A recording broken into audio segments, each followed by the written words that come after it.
Callie was also going to be setting up, or to get started on the setup for the greenhouse, as well as also doing some research into how to further upgrade the blunderbuss so that it is even more shotgunny than it already is. Turn ye olde shotgun into ye olde tactical shotgun. Which honestly, Syrup, what I would suggest would be to add the fatal aim. Alright.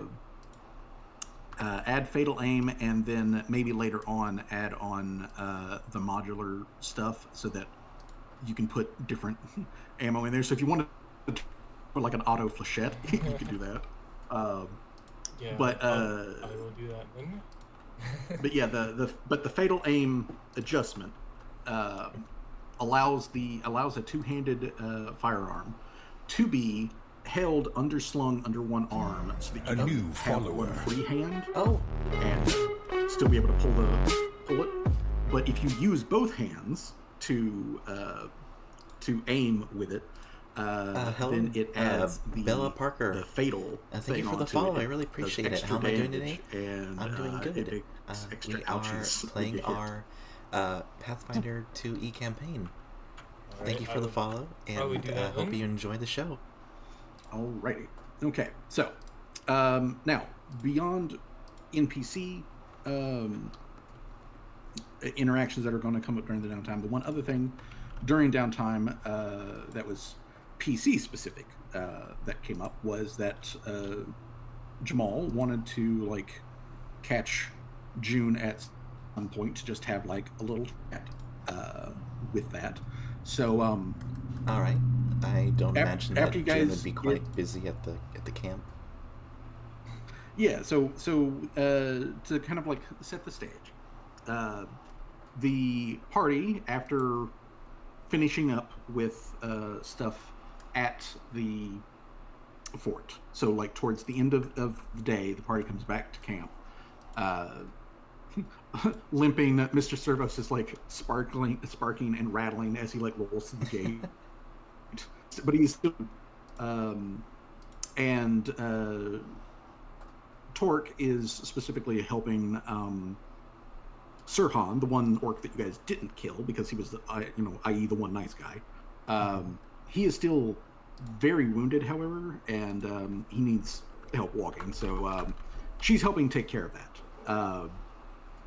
Gloria is busying herself with setting up for dinner and all that sort of stuff. It's what she has essentially been doing most days that you guys have been here at camp.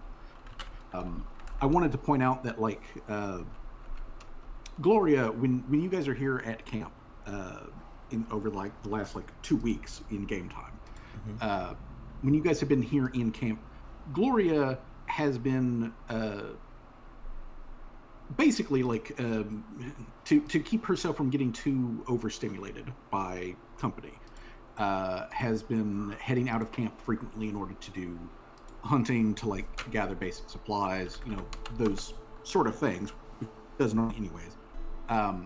But when she is back at camp, what she has been doing is she has been usually just sort of sitting slightly off to the side from wherever somebody is, and just kind of watching, and maybe occasionally asking a quiet question, that sort of thing, because she is very interested in what you guys are doing. She actually watches Callie work quite frequently, and she has broached the question. I'm going to say she has broached the question to Callie that she would like assistance from the master crafter in making some clothing for herself, because she doesn't have much in the way of clothing. And Torque, one of the things that she picked up while on the shopping trip was she picked up a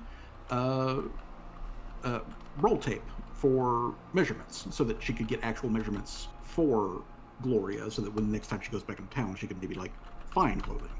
But now that there's somebody here who is conveniently rather trained up in a whole bunch of different crafting techniques, which would include clothing, Gloria has very, very quietly broached the question of could you potentially help her with like making some clothes? Um, Yeah. which really won't take any of like Callie's like additional time or anything like to do that. All right. Well, yeah, I can do that then.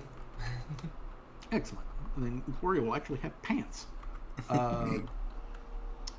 Great. Okay, so, but beyond that, on this first day, when you guys come back in, Gloria's handling cooking. She has gotten a alligator from one of the rivers over there near the marsh, and she has stripped this gator down, like field cleaned it, sliced it up, and is currently like cooking it in like an herb broth and all that sort of stuff. But she's put a lot of the um, meat over to the side on racks for it to dry, and she is specifically seasoning it to make gator jerky for like rations and stuff for you guys later. It's her little thank you for being her friends kind of thing. So while all that is going on and the sun is setting, things have kind of calmed down. Jamal, you can see that June is not currently engaged with anything else, so now would be a great time for you to walk up and say something to her. Sorry. So Jamal sees Ginger just relaxing, thinking about stuff that happened during the day, and Jamal walks up to June, and of course he barks, but he says his, you feeling okay? And she kind of looks a bit surprised that Jamal is coming up, being a dog a few words, but she composes herself and says, yes, I'm fine. I just guess it's just been a pretty eventful day, hasn't it? Pretty eventful couple of days, hasn't it? Jamal said, yeah, it's kind of hectic, to be honest. I'd like to be fair. I didn't think Callie would make it out alive, but I'm actually surprised. I'm still alive, fuckers. Clang, clang, clang.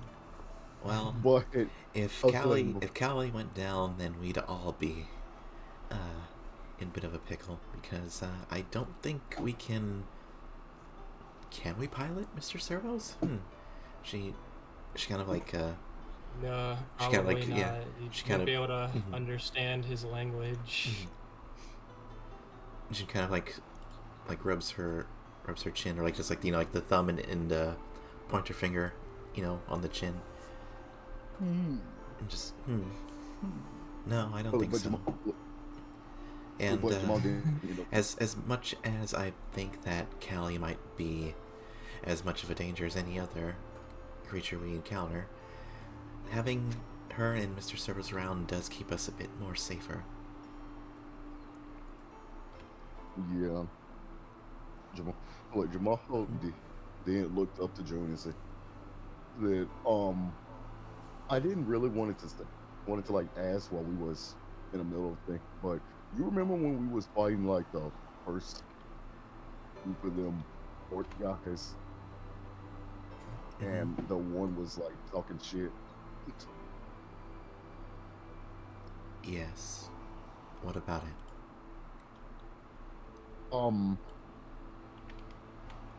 And Jamal kind of looks around and just sit next to June and said, have you by any chance dealt with some past? What was that? I didn't hear. The dealt with what?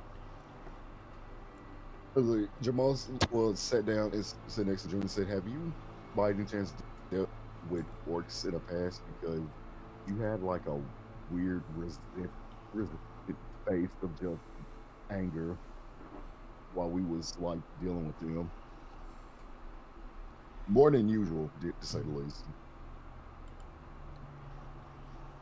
June will kind of lean back a bit, just go. Let's just say I have had a bit of an encounter with them before, and they can be quite abrasive, and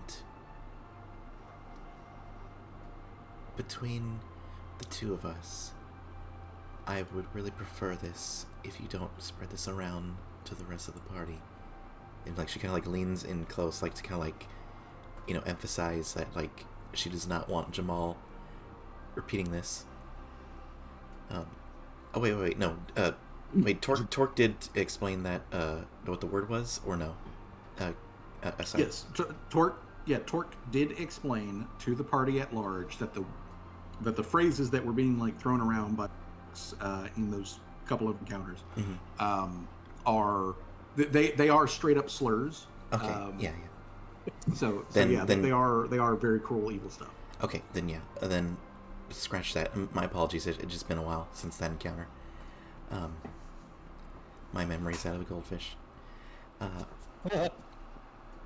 So scratching that from the record, going back to them being abrasive. So she says that June has had encounters with orcs before, that they can be quite abrasive, and that and I was in a, let's just say, a tough spot, and one orc in particular took advantage of that. It's not something I look back on fondly, but it's something I did to survive. Jamal just like shakes his head and like an understanding, but just like kind of more of a damn kind of, and sorry that had to happen kind of look. But Jamal didn't say it. I see. You don't have to explain any further. I understand. And Jamal didn't say his like, well, back in like when I used to like be in the war, they're used to, orcs were not very high on their party. You know what we would deal with, but when they do come across, they did not hold no punches. They didn't hold nothing back. And I just remember just go in and just finish the job.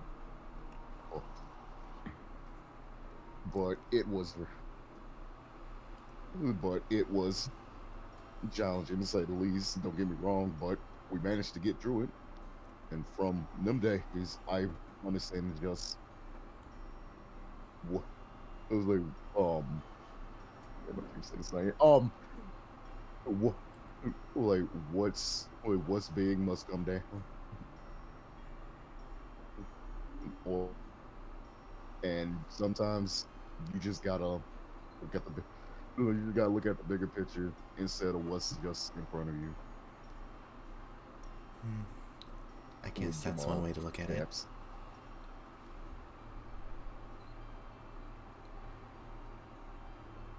And Jamal said, "I'm like, and Jamal like, and I know I usually not the one to like have like mushy talk like this, but between you and me, June, I actually do care about everybody here, even if it don't seem like it, especially that I don't really hardly talk as much, but I do care, especially at the time that we've been together, and almost kind of been like a second kind of family. It been a while, and personally, it been a while. I actually seen mine ever since I left them. Just trying to feel some stupid goal to redeem my old glory days, but glory days, huh? Yeah, but I guess other things in the world was trying to tell me otherwise. Well, it's been a long time since I've seen my family too. I don't. If excuse my, excuse me for saying this, but I am flattered that you think of us as a second family, but really we're just a bunch of strangers just trying to not get killed. Jamal laughs like, yeah, that definitely seen me, seen especially. Him definitely made that a reminder. Sometimes it feels like Tim's or Callie is gonna be the one that's gonna end up getting us in sorry it feels like either Tim or Callie is gonna be the one that's gonna end up finally doing us all in. And Jamal laughs again and is like, well, when that day comes, at least I can feel like I did something in my life. Doing something with your life, huh? If that's the way you want to go out, then fine by me, but I don't plan to die anytime soon. In fact, I may have made a promise to someone that I'm not going to die before I get to see them. So, for now at least, that's what's keeping me going. And then once that's over, well, I guess I'll find something else to keep me going. And after that, another thing, and for now, I'm just going to look out for me. And when Jamal shakes his head in like, I respect that. You get up. You have a good head on you, Drew. Even if what majority of everybody kind of is and how they just be, I feel like we all can get through it together. I don't know why, but just something tells me you can't. Well, it's not like I haven't enjoyed your company. It hasn't been exactly uncomfortable, though the one in the little robe that they do kind of unsettle me a bit sometimes. One in the little robe. I'm sorry, man. I can't for a second. One in the little robe. Yeah, it's Shadow is a Money King, but it's what's their actual name? It's Seamus. Seamus is the gag name. Yeah. Yeah, Seamus. Do they grow things out of their body? I don't want to know where exactly they come from, but Callie. I was like, and Callie seems a bit excitable. Whether that's a good thing or a bad thing, we'll have to see. I've been told to keep an eye on her, but personally, I don't want to get in her sightlines. And Tim, personally, I can't stand him. I'm sure you remember. I'm sure you remember the time I almost walked out. Jamal laughed. Yeah. You'd almost lost it. Remember that? It was like Jamal is like, Tim is pretty much living to his name, being a hardhead. Yeah, hardhead. Literally. But I am thankful that I didn't leave that day, because if not, I would have been on my own. At least for now. I'm letting Jamal say. At least for now, I can. That's true. At least for now.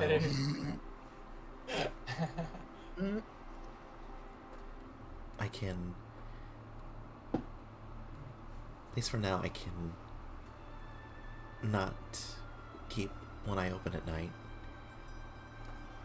I mean, you saw what happened when those snake people came to our camp. If it had just been me there, Yeah. they probably would have done who knows what to me. But at least with I was like, well, sorry. but at least with What's that rolling for? you don't know. But at least with all at least with all 6 of us, and the walking tank, it's gonna be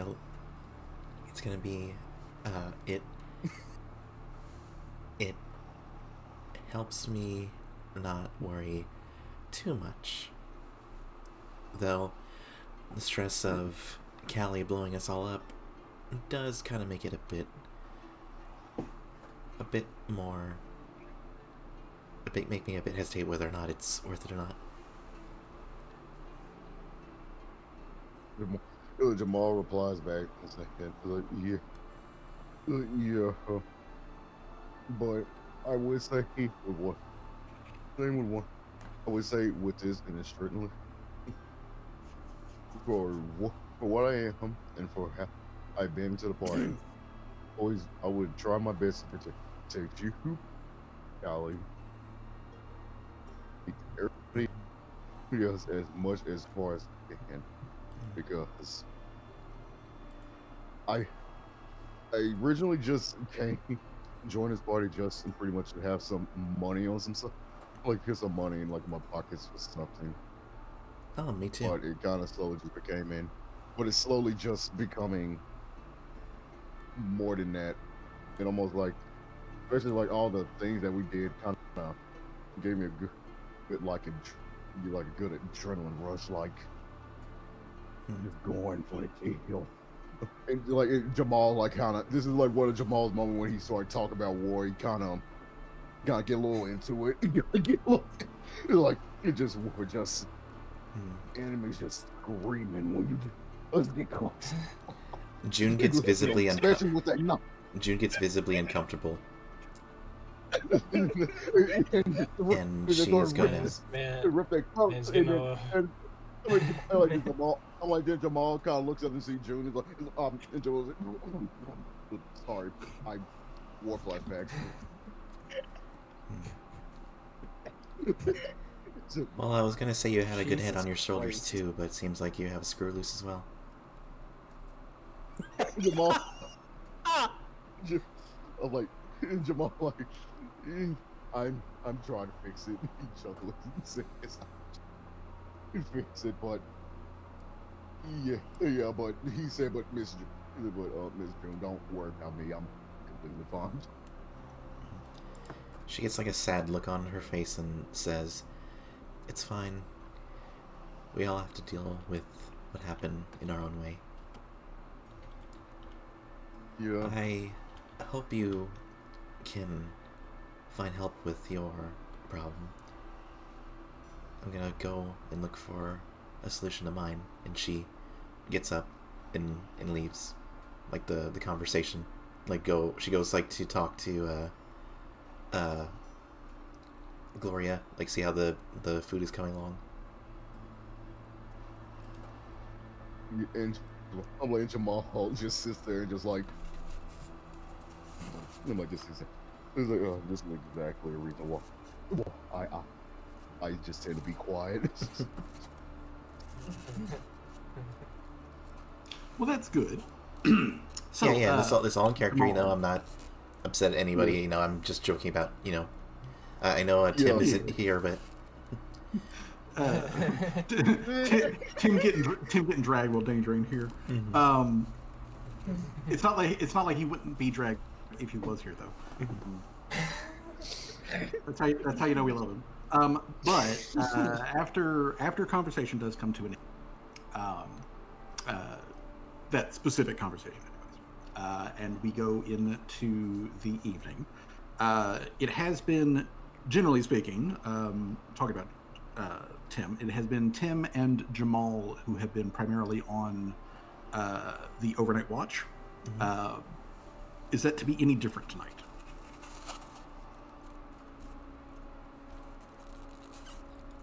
I think Callie. Are y'all changing that up? Did you on say who's gonna Callie be was on in the middle of watch? something? I'm sorry. Well, right now, Callie's going to be like, this evening, what Callie would be mostly probably doing is like surveying Mr. Servos on like what the hell needs to be fixed. Damages. And obviously, of course, Shadowways Running Gang got like seriously beat down during that fight, so he's going to need to. I got full yield, didn't I? Oh yeah, you got. I mean, you got your hit points back. Yes, you did get like taken right up to death's fucking door, and then gained back. It's me again. Is there a second time? Yeah, like He's like walking down like a white corridor. He hears a voice, and it's just Callie screaming at him that he's not allowed to go yet. like you get back to like the Aeon mainframe, and the mainframe is like reject file. Kelly's just like, if you die, I will kill you myself. But yeah, like right now, you know, Callie is going to be primarily checking over Mr. Servos to, you know, to see what will need to be repaired. While I also need to organize some of the stuff in him as well. Well, yeah, that would also be something to organize as well. I am actually going to be adding onto the journal section of Roll20. I'll be adding on containers so that we can actually put a list of what's in what container. So I will be adding that in there, and those should be visible and adjustable by everybody, so we can, you know, remember what is in what packaging. I don't actually have the map for the camp specifically done yet, so that's why we're not on that particular map. But besides Callie handling that and, like, you know, Swag getting that moment to like, okay, now I have to process what just fucking happened. In addition to all of that, like, Laria is, you know, like having to grip the ground so that she doesn't like start to float a fucking way, because her curse is active until she can get, you know, like some rest, which will require her to kind of like stare up at the sky for several hours tonight. But that does come back around though to the question of when the party has been resting at camp, because of Tim's unique automaton sleep schedule. He basically just needs, he can be awake all night and stand watch, except for about like 2 hours where somebody else has to take the reins for that. And that has been traditionally so far Jamal's duty. So what I'm asking is that going to continue to be the case for tonight, or is somebody else taking Jamal's spot? This is the night after the you know, the raid on the camp, right? Yes, this is the night immediately following the raid on the camp. Okay. June will be doing something that I'll DM you about, Fuzzy, but she's not going to. She's going to be busy doing something, so she's not going to be on watch. Okay. All right. So June is not on watch. Jamal, are you taking watch as normal?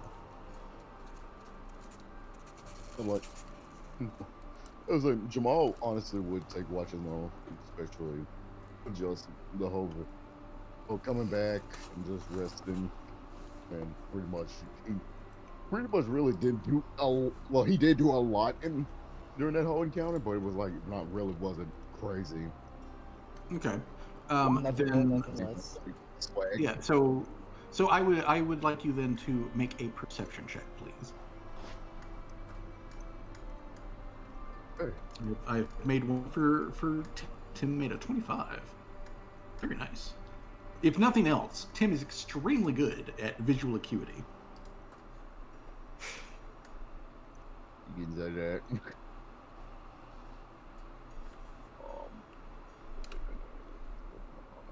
Perception. Yes, public roll. Yeah, there we go. 23. Excellent. All right. Nothing happens.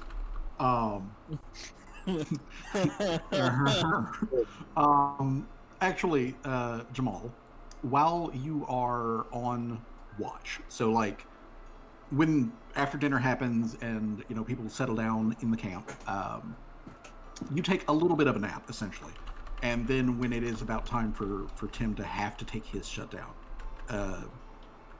Tim wakes up Jamal like normal for his watch, and you head over to the little watchtower, and you post up there with gun, get comfortable, just kind of like to keep a watch. The camp is very quiet. The weather is clear. There's a lot of good starlight. You've got like strong reflective light coming off of the obsidian that's currently coating the moon. So like you've got good lighting. Like even pretty decently in this level of light. But with your Shuni vision and like your perceptive nose and all this sort of stuff, you got this shit on lock. And while you are watching the camp and the trails and all that sort of thing, one thing that you do notice is that Sirhan, the one orc guy who came back with you guys to camp, he has been set up in a essentially like a little cot over to the side, so he's well away from everybody and from stuff. And Torque essentially got him set up so that he can rest as best that he is capable of. His equipment that was also like from the fort, he had absolutely no problem with you guys like as a precaution putting it away from him so he can't just like grab his sword or whatever in the middle of the night and go to town or whatever. But as you're watching things, Jamal, you notice that he kind of like tosses and turns a little bit, kind of groans in his sleep, like he might be having like a bad dream or something. And as you notice that, you also notice in the sky a dark shape pass in between you and the moon, like very quickly, like a something in flight passes by, but it is much bigger than the average bird.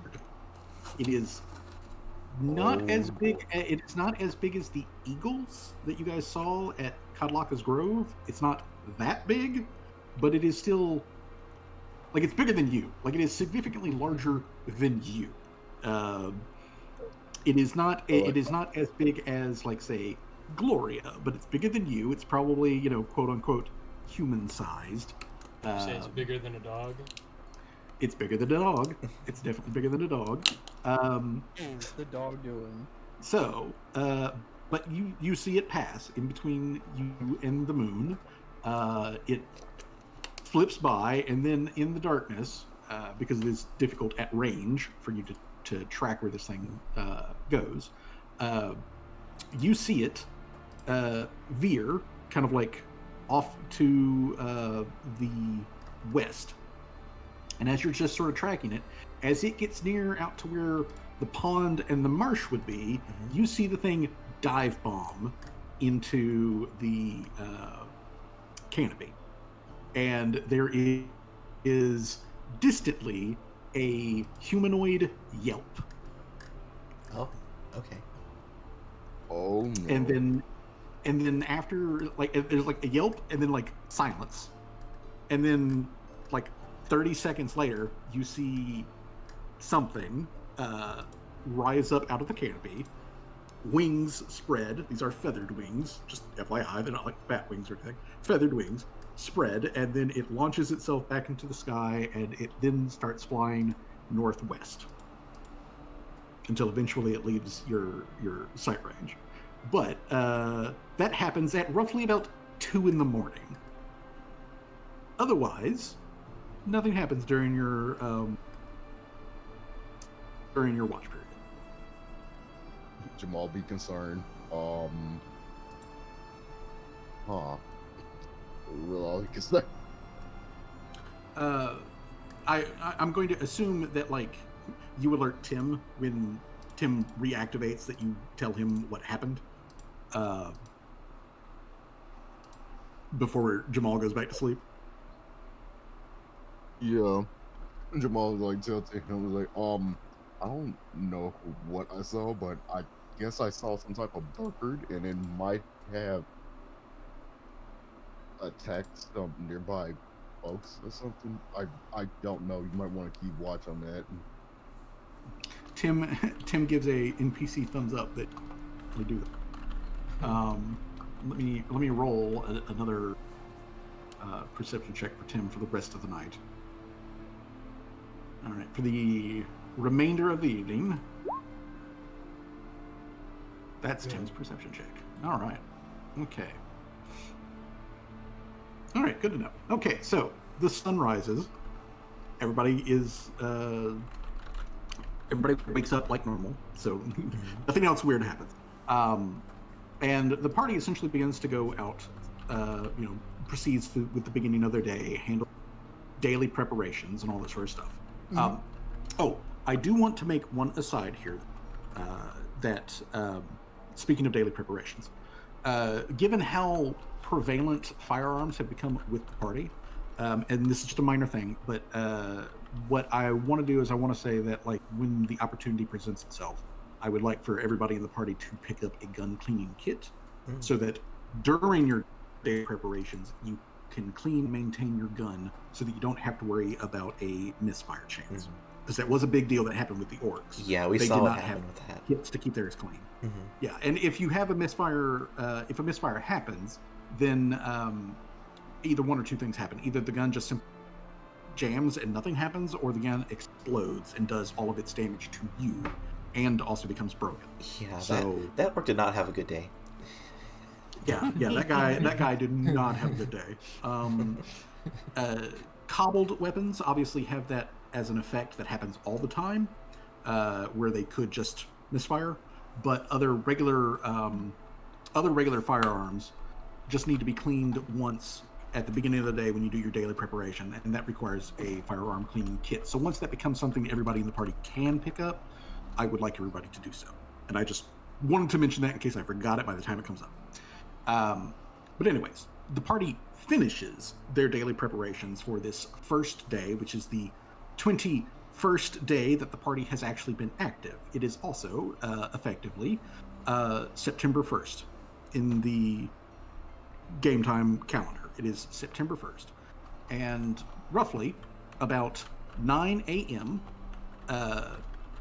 Tim, who has still been on like watch and whatnot, party, that there are a couple of people coming up the trail.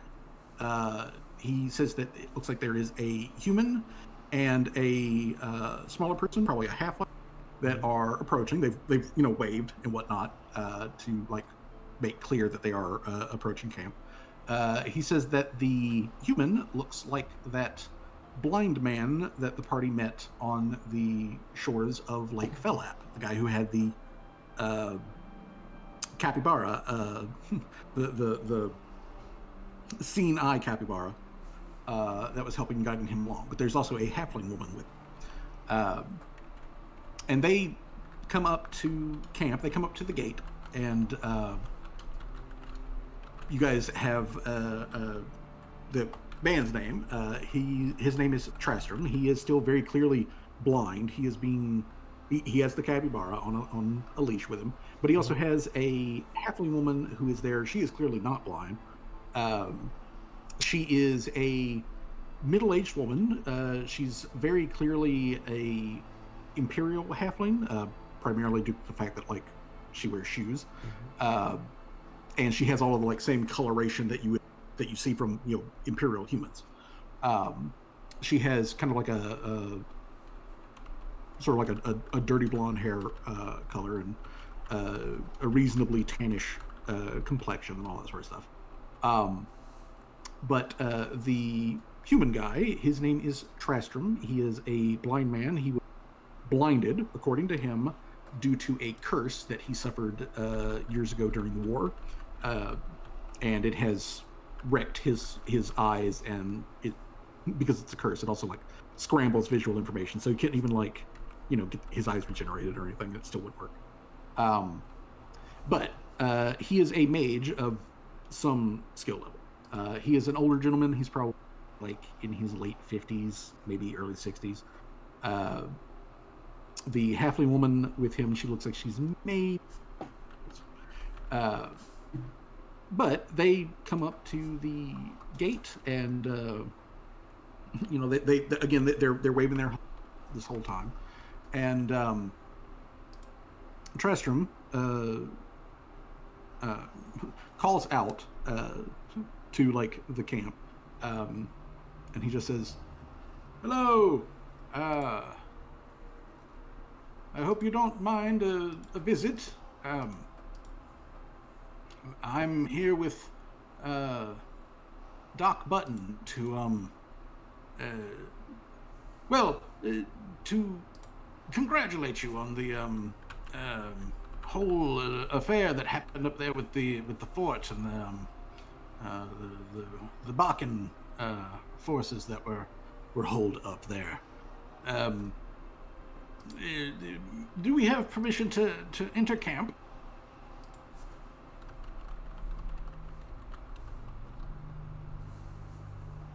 No one responds. like Gloria, who's there, like stirring the little cauldron that's got like all the like grits and whatnot that's being served for breakfast. It kind of like looks at you guys for a moment, and then like she calls out like, yeah, you can come in. And so Trastram and Doc Button enter into the camp, and they come up to where you guys are, kind of gathered together and like, eating and all that sort of stuff. And Doc Button helps Trastram to one of the various logs that are set up for chairs and whatnot. So she gets him to where he's comfortably set up. The capybara just kind of like sits at his feet, to where it's just kind of like vaguely touching his leg, and then she takes a seat over next to him, and Trastram first of all introduces her as Heather Button. She is a surgeon. That's why they call her Doc Button. And while Doc Button hasn't like said anything, like she very quickly has like focused on the fact that like Sirhan is like still in that cot, like over to the side, all like but otherwise she's paying attention to you guys. Trastram, after he's set, he says, well, when we had that encounter there on the lake the other day, I didn't think that here just a scant few days later I'd be by to give you my personal thanks on handling the situation up there at the fort.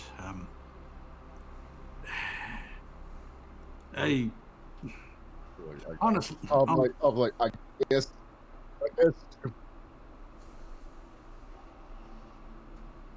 What was that, Jay? He's dead, Jim. He's dead. Uh-oh. All right, well, we'll give him a second. But yeah, Trastram continues on like, I wasn't expecting for this to be an occurrence within just a few days. Honestly, wasn't expecting it at all. Most of us have kind of gotten to the point where we were just sort of, I suppose, tolerating the Bakkens. Clearly, Miss Torque and Miss Gloria are a different case entirely. But those individuals were a pesky bunch. They're dangerous, and I can't say that any interactions that we had with them were positive. But Was that you? Was that you, Jay? That's his That's whatever he his does to call thing. yeah, that's his nitro join Yeah. sound effect. Is there a way to turn that off? Just sorry. Yeah, muting. Yeah, just mute the sound. You gotta board. Mute soundboard. There we go. Okay. Sorry. but no, that's all right. But but yeah, he says, thank you for that. It seems that I really don't feel that we needed outside help to come in and deal with the situation, but truthfully, I believe we did. Word seems to travel fast here.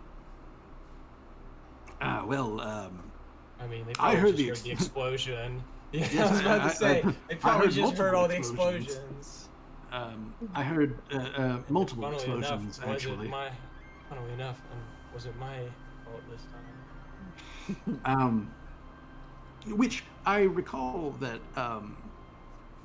when I met you on the shores of the lake, that you had a rather sort of loud vehicle with you, and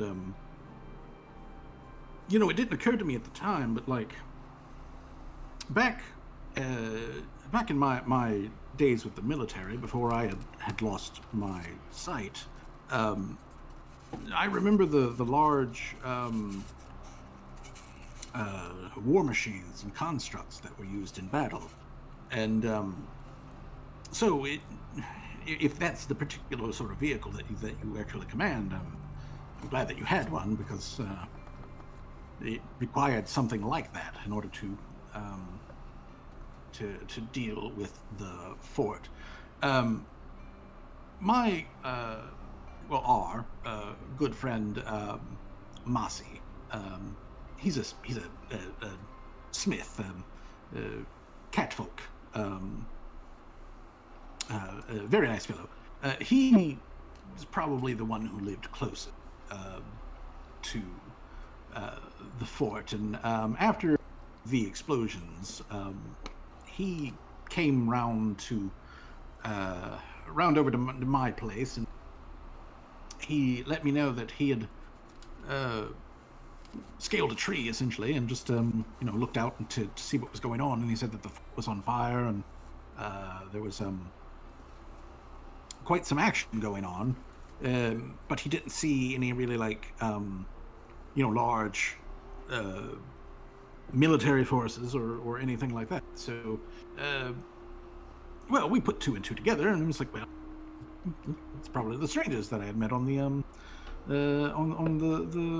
the path there by the lake. I unfortunately did not get all of your names, but I remember I spoke to Miss Vex, and we all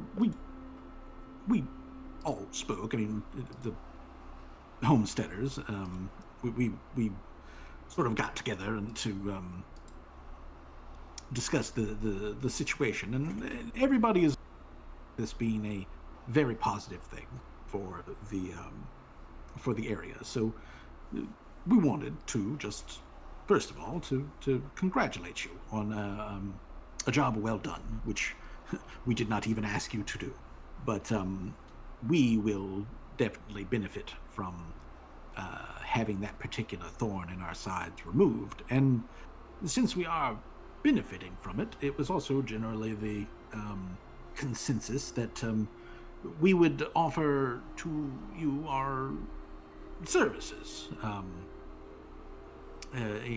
much in the same way that we have shared these services with Miss Torque and Miss Gloria, as they have called on us, although they have not called on us very much. I believe, as I mentioned when we first met, I am a wizard. I'm not a particularly powerful wizard, but when it comes to the arcane sciences. I know a thing or three. Doc Button here is a very practiced surgeon and medic. She also served in the Imperial Navy for a while. After her retirement, she decided to move out here. I believe, and do correct me if I'm wrong, Heather, but I believe she is sort of a distant cousin of the Greenhill family.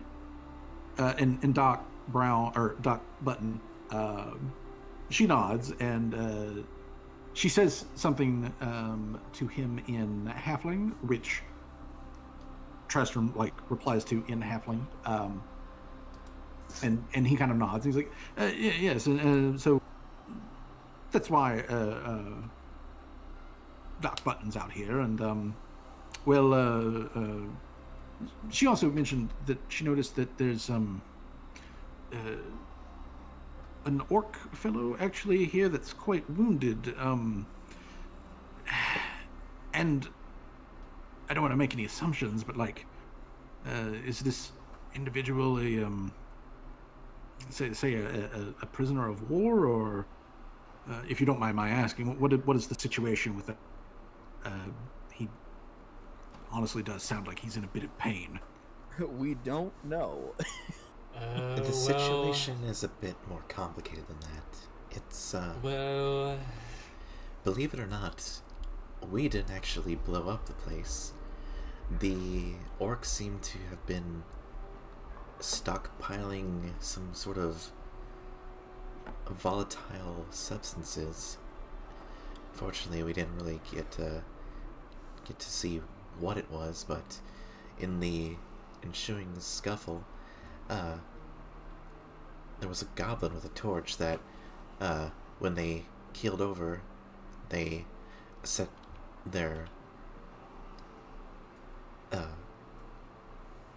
boxes ablaze, and before we knew it, there was that big explosion. Ah, I see. And the one individual over there?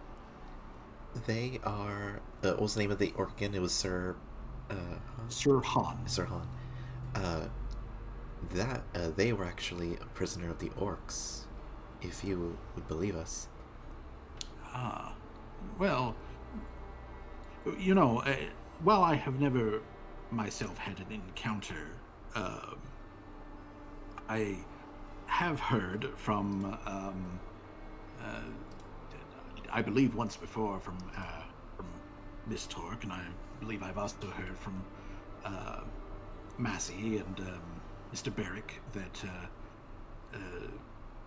there was one individual, the orcs, who seemed to be much more civil and sociable than the others. Perhaps that is this Sir Han fellow. And he kind of glances in turns his head in Doc Brown, or I keep on saying Doc Brown, Doc Button. Doc Brown. As far as I know, this person does not have the ability. Marty. But he does turn his head in the direction of the halfling woman, Heather Button, and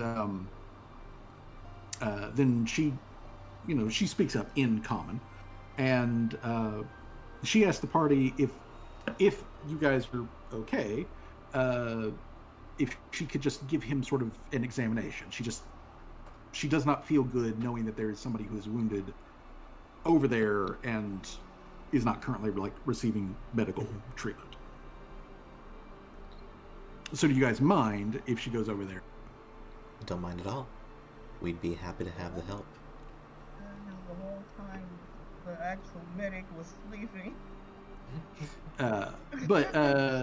Well, I mean, Doc Button is actually a specialist surgeon and medic and everything.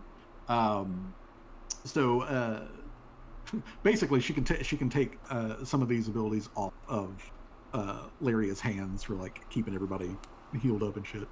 But she goes over to like check with Sirhan. And while she is doing that, Trastram turns back to look at the party, and again, look is in quotation marks. But he turns back to the party, and he says, "Well, just about everybody's been mentioned now, but essentially, there is there are about 7 different homesteaders in the area. Obviously, you have met myself. You've now met Doc Button. You've had that run-in with the Greenhill family. As I mentioned, there is Massey, the blacksmith. He's a young catfolk fella. To be honest, I don't know why he doesn't live with family. He's here. He's a very nice chap, really. Then there's Barrick. Barrick's he's about about the same age as Doc Button. Human man though. He, if I remember my stories correctly, he once told me that he used to run a profitable inn in years past, down the road towards Harham. For whatever particular reason, anymore, but he lives here now. He's a good sort of like salt of the earth sort of person. There is also the Bell family. They live near Doc Button's place. They're a farming family. They do a lot of wheat and potatoes. Good starchy, wholesome foods. That kind of thing. And then there is also Neowane. Neowane is what do you call them? And he kind of like snaps his fingers and like looks vaguely in the direction of where Doc Button is, and he's like, "What is Neowane again? Could you remind me?" And she turns around and she says, "They're a Vanara, from up north." And he looks back at the party. He's like, "Oh yes." And he kind of lowers his voice a little bit. One of the monkey people. Oh, what? Okay. Which to be clear isn't a slur. They are the Vanara. The Vanara are literally monkey people. Monkey. And up north there is quite a large population of them.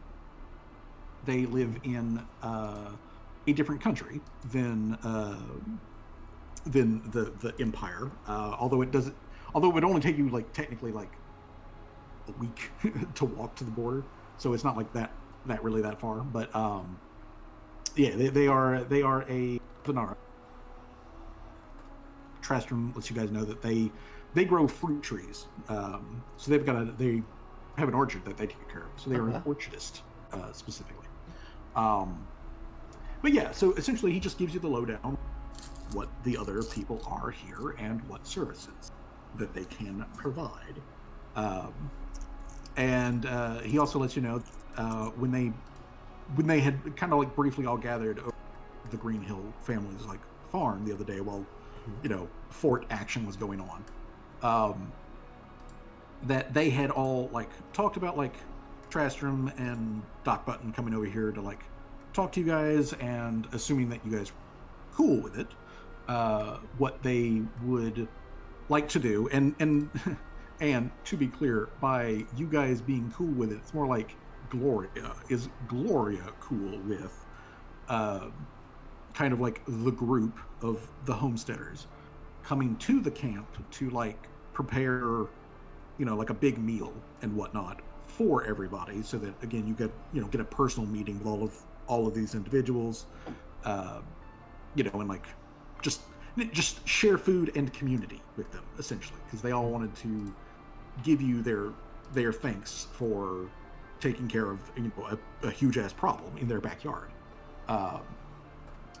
Gloria says that she is okay with this, but but she does look at Torque and she's like, we should ask Codlock if she's got any fresh medication, just to be on the safe side. And Torque's like, I'll check. Speaking of which, you're going to be growing some of her medication inside of the new greenhouse when that gets set up. Yeah, I will. But yeah, that'll go in the hydroponic section. The little section in the back. Yeah, the little section in the back under the tarp. But yeah, so Gloria gives her blessing that the other homesteaders can come by and have like a big meal and all that sort of stuff. It'll be a couple of days before they do that, so that's not going to be an immediate thing. They just wanted to come by and say their thank you, and then also get a is this okay by the camp, the people that technically own the camp, such as it is. Since you guys took out the orcs and you defeated Captain Blacktear, or Commander Blacktear, excuse me, the Skelm who was masquerading as an orc, Gloria is now de facto the most physically powerful thing in the area. So, I mean, like, she would be hard pressed to like take on the snail, but like she could. And Kodlaka has definitely got like some mystical abilities, but like physically speaking, Gloria could go to town on Kodlaka like the Hulk can do to fucking Loki. Just grab him by the foot and slam him back and forth. But yeah, so so because Gloria person in the area, and she's also the one who is the owner of this camp, they were just making sure that Gloria was okay with it.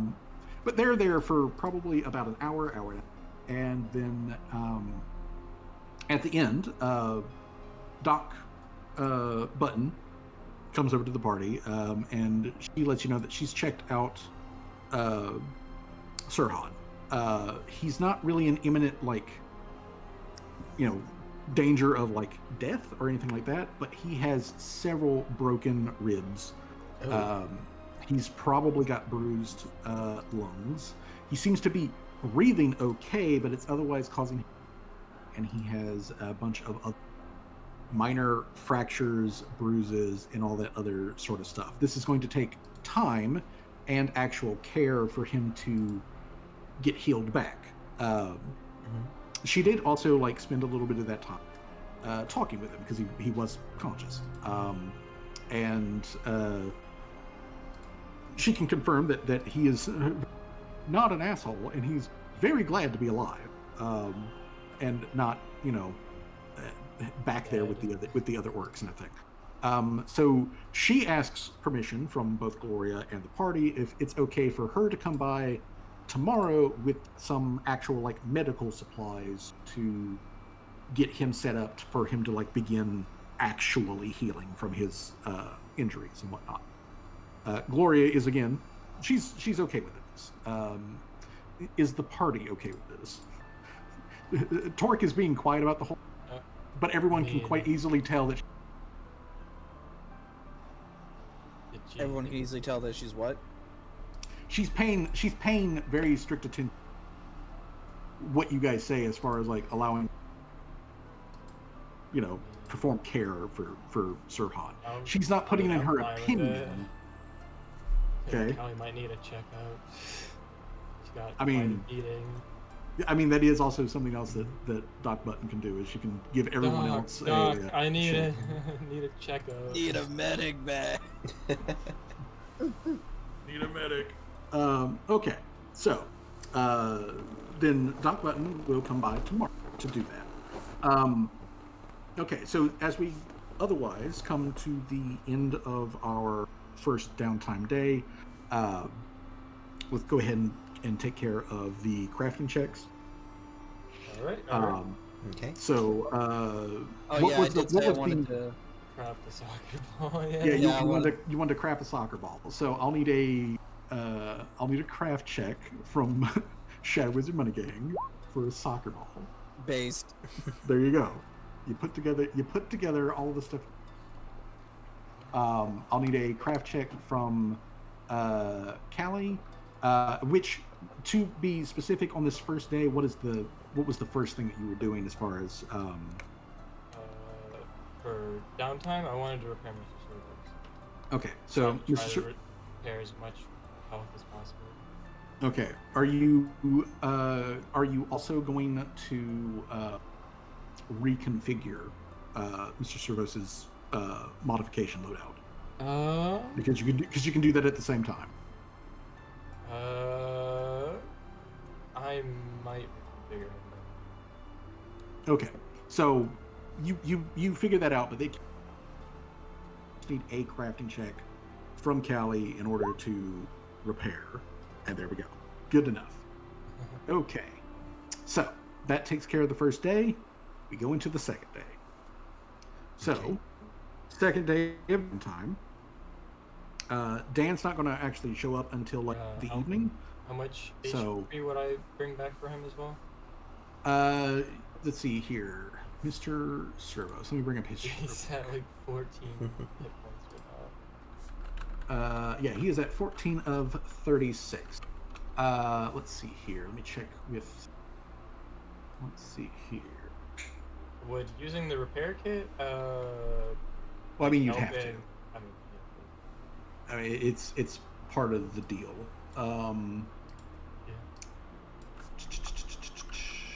Okay, so then this essentially works like, this essentially works like he gets a day of rest, period. So he automatically gets back his con bonus, which is 2.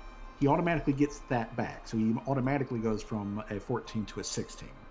Then with your check on top of that, then that is another 2d8 worth of repair done to him. 2d8, so roll with you 2d8s. Yes, please. Alrighty. It's 28. Alright, so with 1 day worth, Mr. Servos is back up to 28 hit points. Okay. Awesome. Okay, so we go into the second day.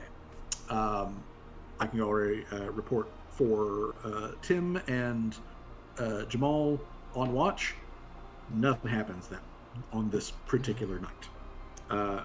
During the next day, Gloria has all of the meats finally done up on all of the racks and whatnot, so that's just kind of like sitting over to the side. With Mr. Servos being mentally back up into fighting performance stage, and with Callie doing direction, they can get started on putting together the groups. Two of them, they can go ahead and get started on it. So at the end of the day, I will need a craft check from Callie as far as like that. But after this, they can essentially put the rest of it together. This is the craft check is Okay. direct them on how to. And at the end of the day, otherwise, unless something else wants to we just go ahead and immediately jump to the end of this second day, and that is when Dan shows up. Dan? Is So- Larry still cursed? No, after the first night, after the first rest that you take, the curse eases back into its base state. During the evening is when that vision that I sent to you in DMs, that is when that actually happens. Okay. 'Cause I so- was wondering when it was. Yeah. So that happens. That happens basically while you're asleep, essentially. Alright. So you have that vision. It is up to you on whether or not you want to share that with anybody else. I was asleep for that entire day and I had the vision. Yeah, so like you go to you go to sleep and like you have that like vision during the night, and then in the morning you're back up and operating like normal. Gravity affects you like normal, so your curse is back down to 0. But yeah, you did have the vision, and it is just basically seared into your mind of like you've had this vision. The stars have spoken, and they have given you this like bleh. It's up to you to figure out what the fuck it means, but they've given it to you. Nice. Alrighty. So, let me close Mr. Service's sheet here for me. All right. Then, other than at the end of the day, near sundown, again, Tim lets everybody know that there are a couple of people approaching the camp. There is Dan, because he's met Dan, so he can quite clearly see Dan, the underground man. And there is also like a small version of Dan, the underground man, with him. And these two people are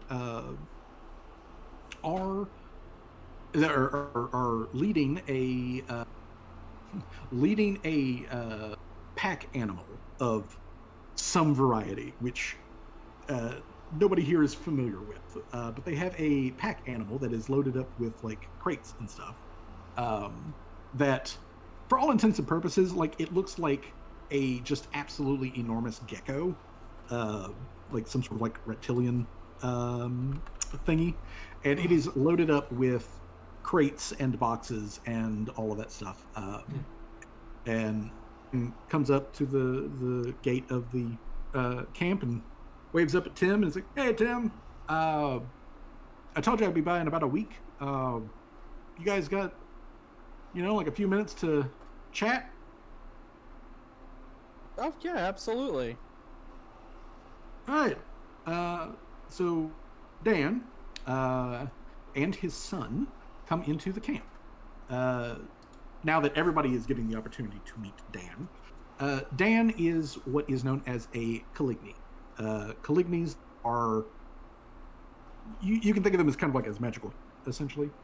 They are associated with darkness, which a lot of people tend to associate them with like, evil as well, but they are not like inherently evil. They are just people who live in darkness and like also can like mold and shape darkness around them to do things.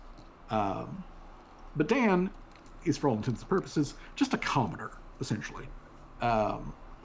He is a tradesman, and he has goods to trade, and he's got a few things that he'd be willing to trade with the party. But primarily, Dan has become aware of that is going on, technically speaking, just under your feet, down in the shallow cave system and into the actual Darklands specifically.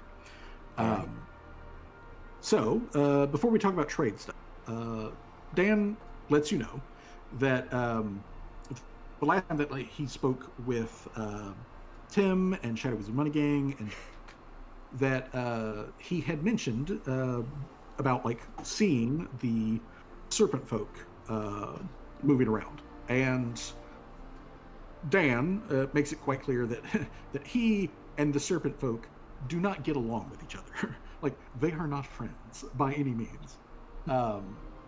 But the serpent folk, in a general basis, have sort of like a neutral community down there.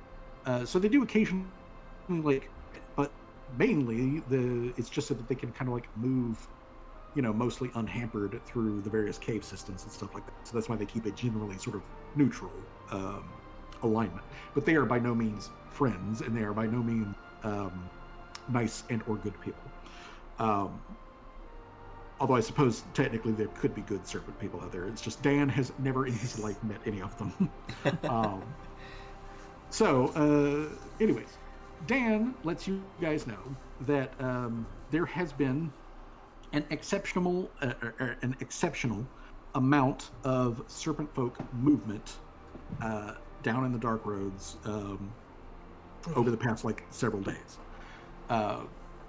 where they're going and where they're, he's not sure, but he has seen at least a dozen different individuals.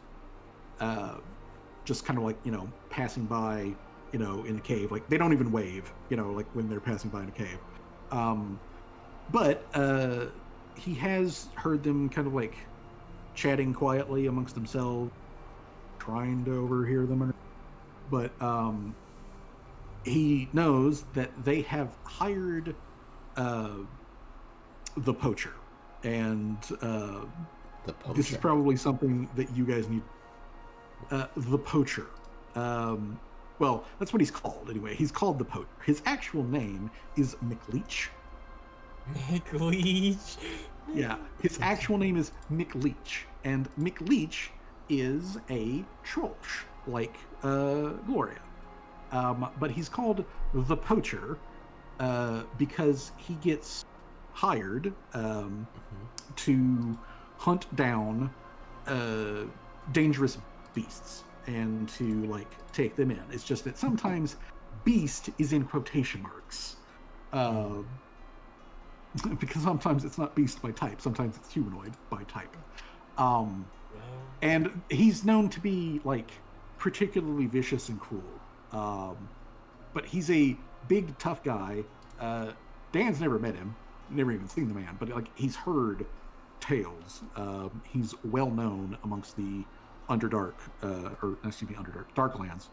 community, which is nearby.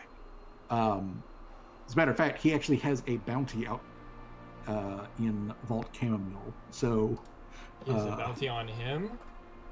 Well, there's a bounty on the poacher, on McLeach. Oh, well, we better keep his body on ice then. Yeah, there is an active in Vault Chamomile, and Vault Chamomile has an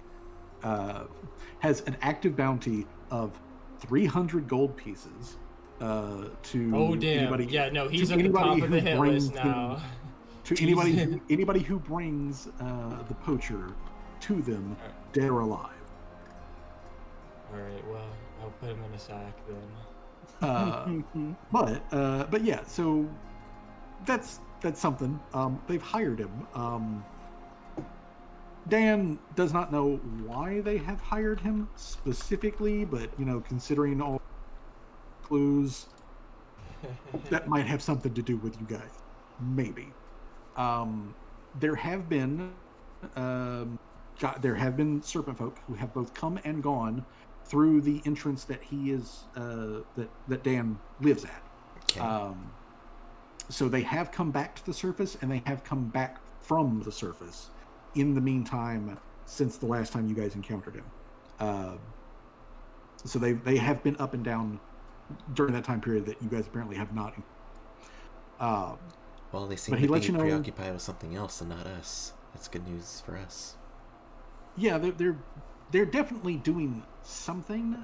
There has been an up in activity, and he doesn't know what it is, but generally it's sort of like the consensus down there that if it has to do with serpent folk, you probably don't want anything to do with it.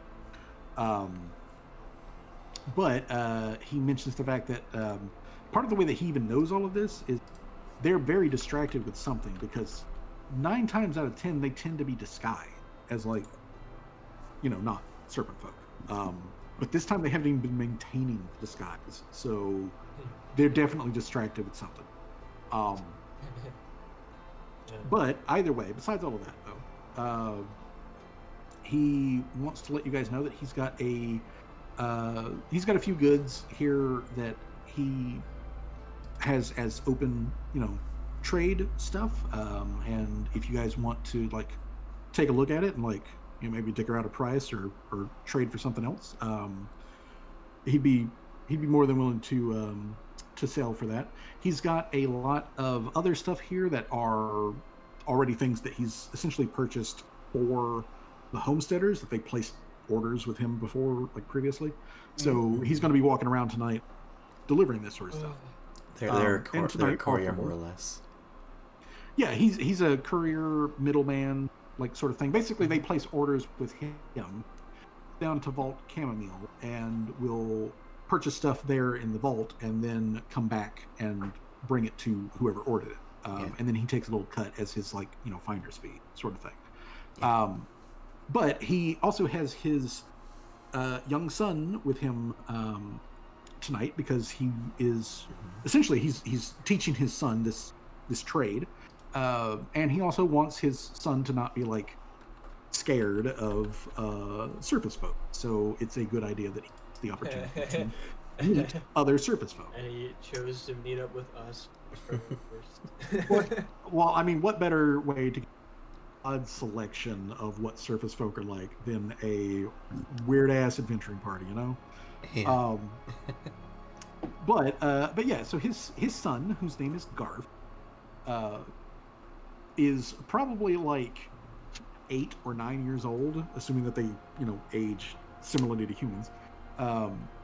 So he looks like he's a relatively like young kid, and he's a little on like the timid side.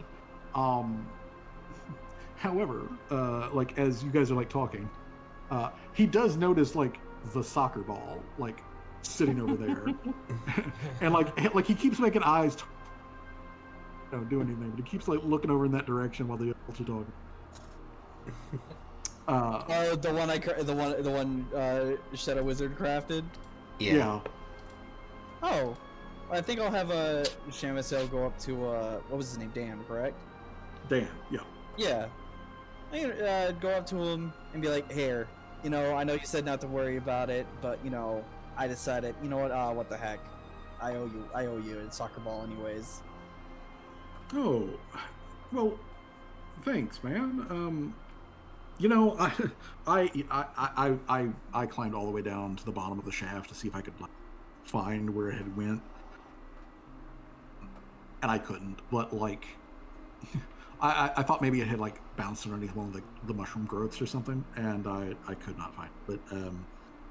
But thanks. Like I was figuring while I was up here, I would talk to one of the homesteaders and essentially place an order myself with them for another one and just pick it up that way. But this is going to save me a lot of time on that, and thank you. Really, honestly, thank you for being a stand-up guy like that. And he looks at his son and he's like, "You see, Garf, these people are mostly good people. Mostly, like mostly." and he tells us, Where have you been? but he said he's like, hey, these guys are mostly good people. They are reasonable representatives of surface folk, and they're mostly good Reasonable people. and asterisks and several quotation marks. Yeah, there's multiple quotes deep on that. But as Dan is like talking to his son, though, like some stuff that just kind of like pops out in that conversation is Dan essentially is like also telling his son like not to listen to what the Ords tell you because they're lying to you. They're stupid. Like, don't listen to the Ords. They are liars. They miss the old world. And they're like set in their ways and whatnot. So don't listen to them. They're old fogies. Yada yada. We have nothing to fear from surface people. That kind of like thing. But either way, after he hands off the soccer ball to Garv, who now that like the reins have been taken off, is immediately a child and playing with a toy. So he runs off and starts like kicking the ball around, and it rolls over next to Gloria, and Gloria like reaches down and like flicks it with her finger to like kick it back over to him. I was thinking of just like you flick like a piece of paper when it goes. Yeah, like she doesn't like knock it like out of the freaking like thing. She gently flicks it with her finger to knock it back over to him. As she is just absolutely enormous compared to Garf. But yeah, like so Garf and Gloria are just kind of like batting the ball around. But Garf goes over to his to his pack lizard and he pulls out a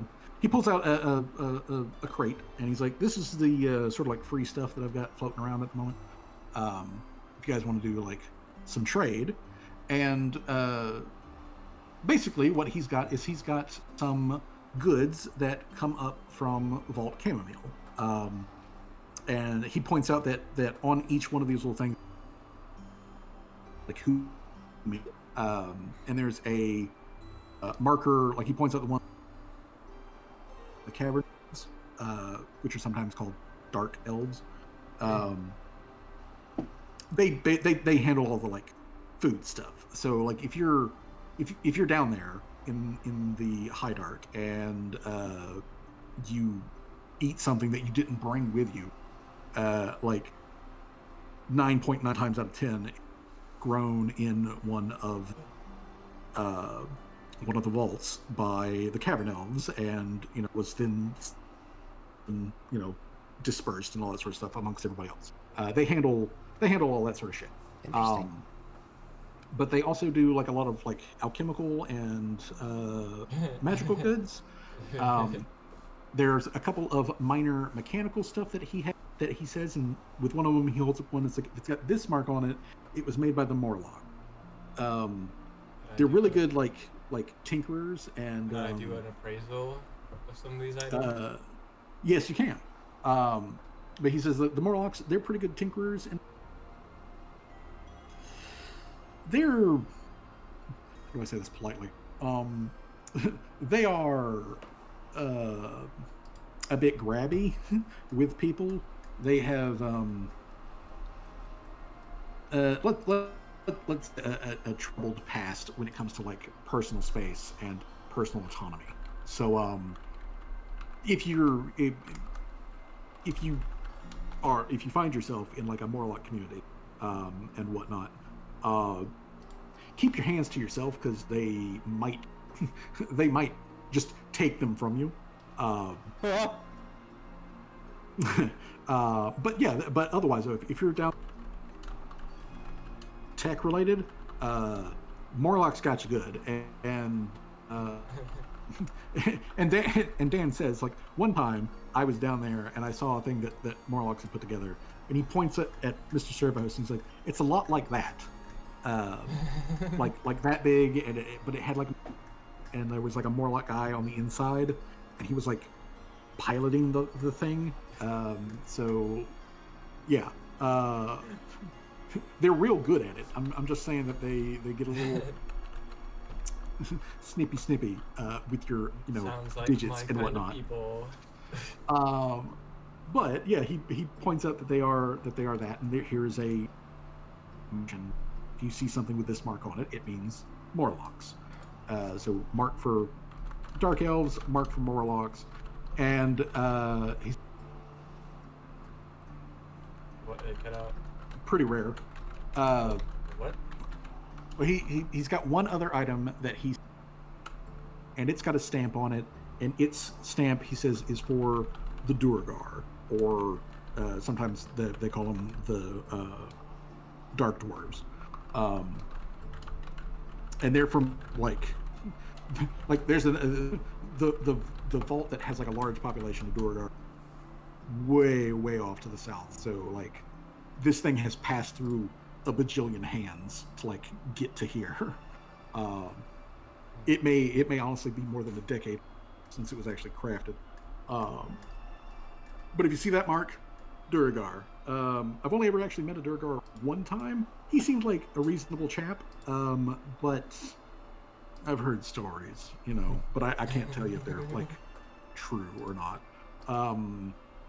But yeah, so if you come across any of these marks while you're down there, that and a lot of times we try to carve or stains into the wall along the roads, so that like whose territory you're in.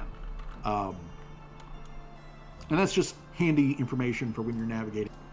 Should you come down to the High Dark, and if you do, if you use the entrance over there where I live at, stop by, say hi, and maybe I can give you directions to.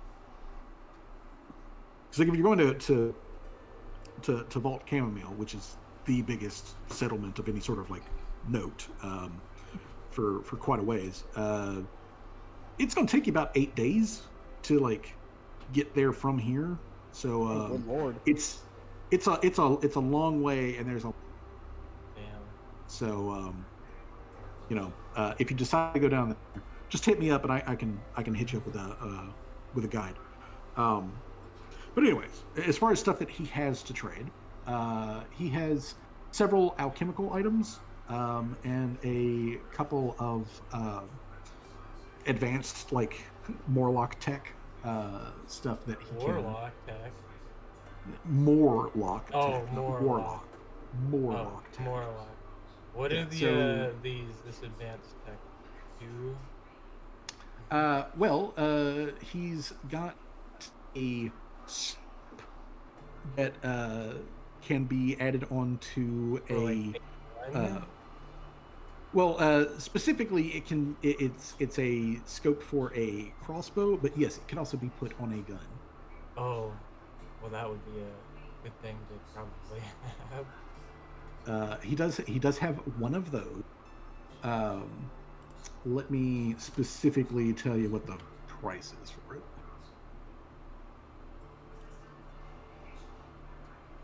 Let's see here. The price for the scope is 70 gold pieces normally. Oh my god. But since Dan's a bud, Dan will either take a trade for another item that is roughly equivalent, or alternatively, he can give you a discount and just sell it to you for 50 gold. With Asana, you can drive clarity and impact at scale by connecting data and I workflows mean, to I'll say company-wide for works. loud. Asana, a smarter Mm-hmm. The scope Try for would free be really today at useful. asana.com. I mean, the scope would be useful, true, but you probably do honestly want to save on that. Yeah, we'll hold off on the scope. All right. So as far Need to build as my laboratory. alchemical items are concerned, let's see here. He's got dark elf candy, which is specifically it's mint flavored candy. And if you eat the mint flavored candy, not only do you have this effervescent, like, menthol that just coats your throat and everything, but it allows you to whisper a message to somebody else, like magic whisper a message to them. Like the smoothest, deepest voice imaginable is the like thing. Yeah, and it just gives you that like smooth like voice to it. Kelly like perks up when she hears candy. Yeah, but yes, it is candy. It's specifically it's dark elf candy. It is mint. And How much are yeah, those? what it does is it allows you to it comes in multiple pieces, and each one is you snap it in two, and you eat one of the Like a pieces. Kit Kat bar. Yeah, like a Kit Kat bar. You snap it in two, you eat one of the pieces, and you say whatever you want the message to be, and then the other piece encodes that message, and then you give that piece to whoever else, or if somebody just finds it, and then they eat it. They hear what they hear that message that you have to say. Oh, I might take that. That'd be really good in communication for my cult. But yeah, he's got Secret. he's got dark elf candy. How much is that? He says he has two, right? Each one it comes in two pieces. So each one he has in two pieces. Oh. But he has a total of 5 of them total. And they are worth What? 3 gold pieces each. I mean, I could maybe just like 2. got any of the gold though. I didn't add any to my inventory. Just have to take it. Like, or would he be willing to trade for an item? He'd be willing to trade an item of equal. The candy is an item level of Item level what? item level 1. Shopify helps you sell at every Item stage level of your 1. business. Sell it online. A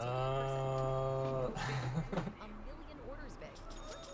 Whatever your stage, businesses that grow with Shopify. Sign up today at shopify.com/YouTubeAudio.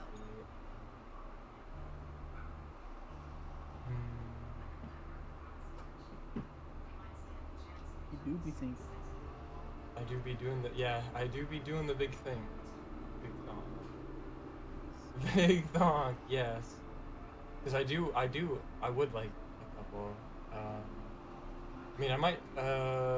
Would a minor healing potion count as like a level 1 item? Yes.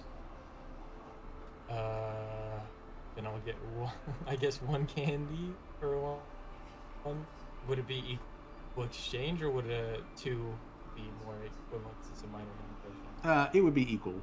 It'd be an equivalent exchange. Oh, okay. Well, then I'll have 1 piece of candy for. What's it called? Specifically, it is called missive. What? Missive, like a message. Missive mint. Right, 1 missive mint. Other stuff that he has, and this is again all stuff that was made by Dark Elf down in Camomile. He's also got Journey Bread.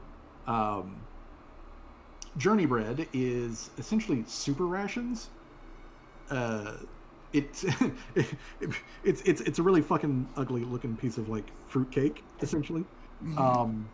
But if you just eat a slice of it, like a single just like slice of bread sized bit of this loaf, it will give you all of the food and water you need to survive for a day.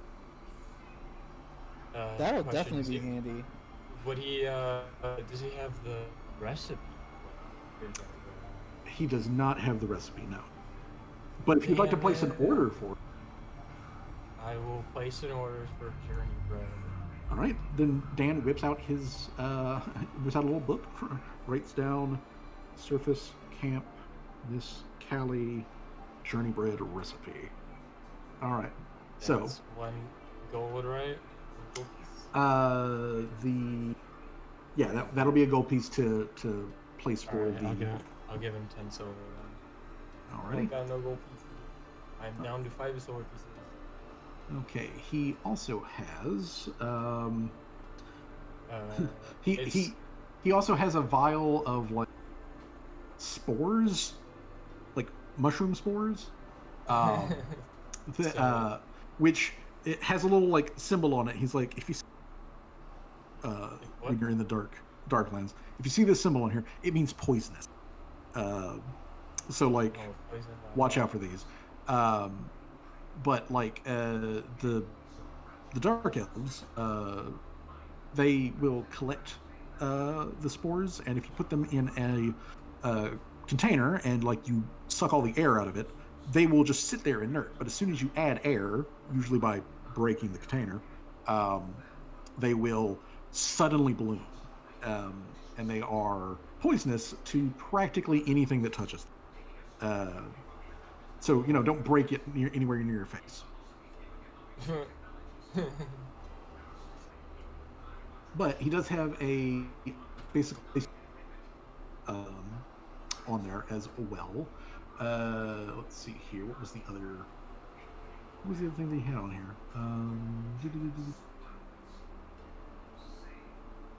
God damn it! Where are you?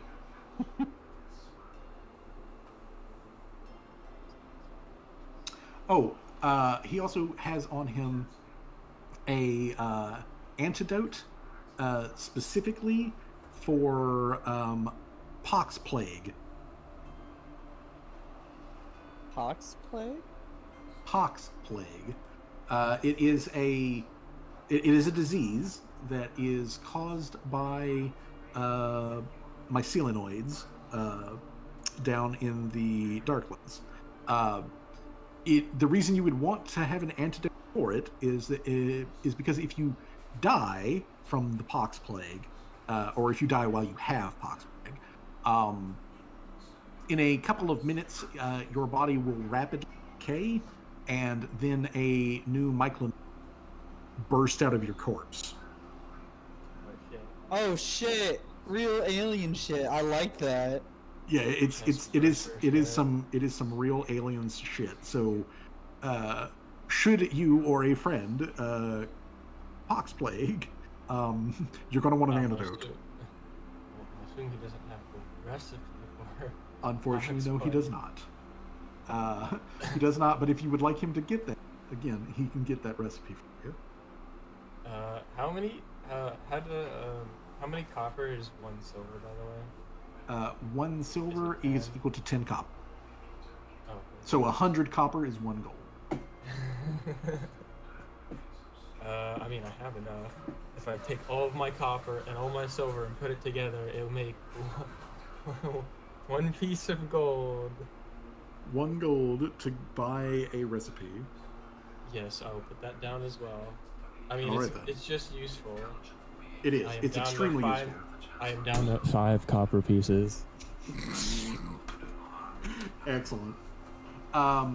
Don't worry, we still got all that gold in one place. I'm gonna definitely spend it all in one place. When we are buying stuff for the lab. Which before we trundle on to anything else, do you guys want? Does anybody else want to purchase anything from? Dan? Does he have any weapons? Because I'm curious if he's got like a scythe or something like that on him. He has. Let me tell you specifically what he's got. As far as Dan himself, Dan carries a sap, and he also has. He calls it a wand, but it's just like a think like a selfie stick. Like it's an extendable little rod that has a little Like grippy. a bow staff. Yeah, like that. But on the end of it though, there is a colorful slice of mushroom on it, and the mushroom is filled with puff spores. So basically, he can do that whole trick of bop something on the nose with it, poof spores in their eyes, and they completely blank out for long enough for him to run away. Oh, okay. So yeah, he's got one of those. Weapons that he can sell you. He's got a very limited. Let me jump over to that sheet. Let's see here.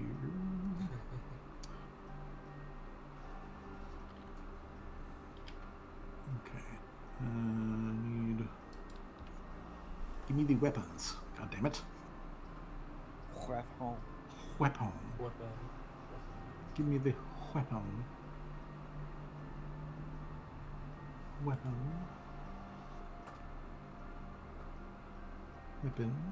Awesome. Awesome. Okay, so all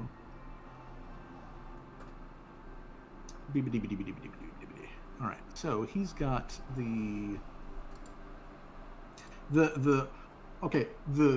coolest thing that he has on him is a combat grappling hook. Oh, okay. Combat grappling hook? He has a combat grappling hook. It is a that can also be used as a weapon in combat. It counts as a thrown weapon with a 20-foot range. It is tethered to a thick leather cord, so you can do the whole get over here and throw it at somebody, grapple them to you. Yeah. Oh, wait, hold on a minute. Hold on, I got my brain meats working. Wait, so Oh, that's gross. Yeah. How much for the? How much for that? Well, he has specifically a puck combat grapple that he is willing to give for 9 silver, or he'll trade for something that is an item level. Take the 9 silver. All right then. Okay, so yeah, so the Grappling hook, combat. I am currently broke. Yeah, the combat grapple, the combat grapnel, as it is called, specifically, does a d6 worth of piercing damage. Oh, put in the chat so I can just copy paste it. Okay, I'll drop that in the chat in just a moment. But essentially, it's a tethered thrown weapon. You can use either strength or dex, your choice, when you're using the dang thing, and you can grapple somebody with the weapon that you hit when you throw it. So you can be like, so you can do the fucking The scorpion, get over here. yeah, get over here, and then proceed to suplex. Proceed to suplex him. No, what I was thinking of, arcane stance. You have magic go through it and just let's just have the whip be electrified. Like a medieval Yeah. taser. Yeah, fucking medieval taser. I was thinking. I will tase you. Okay, so yeah. Anyways, so he gives you that. That is the single coolest thing that he's got. But let's see here. He's also got like a. He's also got a dart, essentially.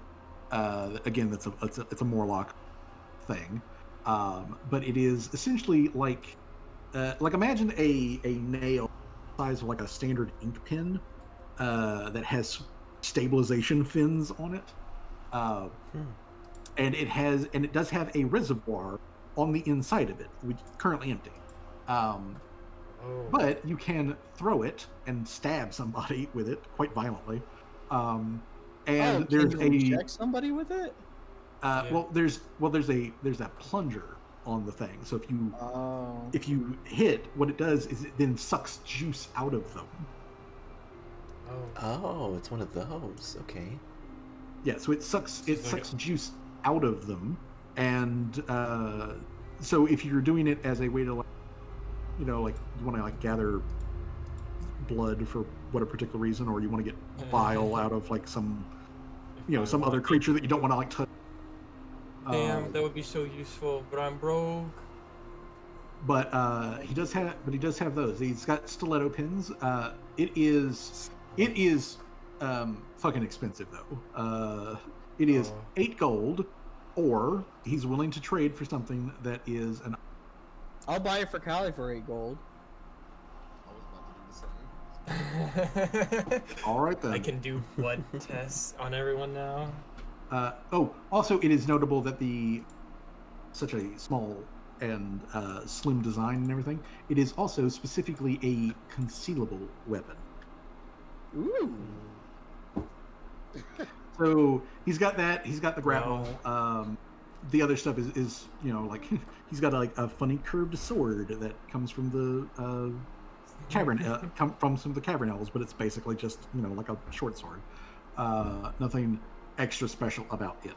But he does have those 2 special ones: the combat grapnel and the stiletto pin, which come from the Morlocks.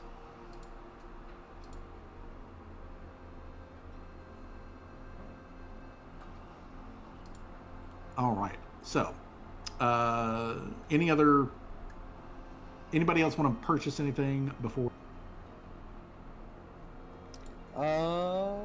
Anything else that he's got on him? At that point, it's just regular stuff that you find at any other thing. That's all these special things that he's got. He does have a small, essentially any sort of general store, and he's going to be trading some of those goods with the other homesteaders after he heads out from here. So otherwise, have talked, and he's giving you information. He's taking down orders and whatnot. he calls over Garf, who grabs the soccer ball, and Garf comes over specifically to Seamus and thanks him for giving him the soccer ball. He was really looking forward to the one that his dad got, and it may have been like extra time since he got to play with it, but like now that he's got one, he will keep this soccer ball. And Dan grabs Garth and sets him up on the back of the back of the pack lizard, waves to you guys, and then he heads off into the night. All right. Drop off stuff to the other homesteaders.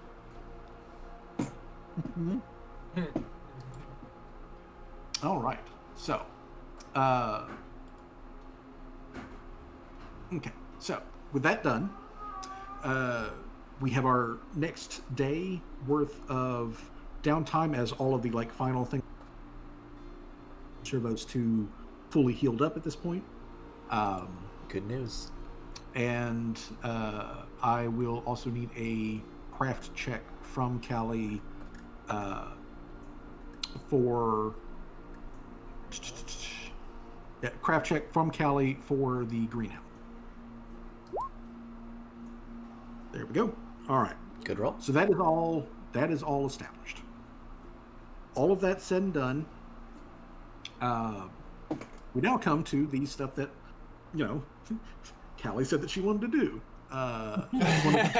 She wanted to put together a workshop, which will require help for Callie to run. This will allow Callie, though, to make a whole bunch more stuff than she has currently been able to. It will increase production time, and it will also increase her capacity on the things that she can. But this will take aid, obviously, that unfortunately Callie can't get from the party or from the other people here. Mossy, the smith that was mentioned, he would definitely be a big benefit in that, but by himself, that's not going to be enough to actually supply a whole-on workshop. You're going to need skilled people, and you've got essentially 3 other communities that you could go to in order to figure out, or to start collecting these people. You got Harham, which you came from. That's 2 days away. Pardon me. You got Harham, which is 2 days away. Then you've got Whitford, which is the place that has the sea elevators. That is 1 day away. And then you've got Laurel, which is 5 days away. So, which way do you guys want to go? I'm assuming that most likely we're going to be going to Whitford because it is just simply the closest place. And you guys would also all know that Whitford likely has the kind of people that you're looking for because it is essentially a military town that handles stuff for the Navy and whatnot in a sort of research and development capacity. Lariel, just so that we're clear, is a more civilian town, but it is a much, much bigger town, and it is famous in the region for producing a shitload Of what? of wine. Oh, okay. They make the booze. The booze. And a lot of yeah. it. Ooh, They make the booze and a lot of it. the boo. Well, The booze. To the booze. To the wall. But yeah, Whitford is 23 miles by road. So it will take you a day to get there.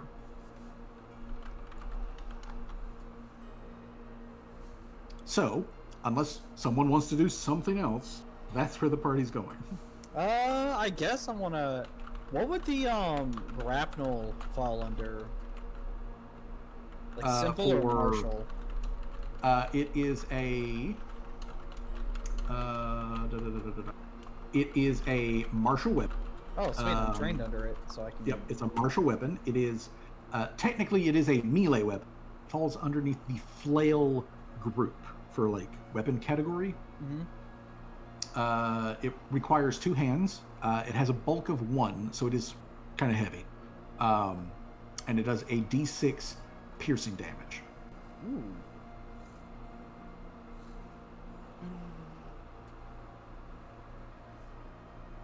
I mean, yeah, it would probably make sense for me to have to use 2 hands, anyways, to use it. All right.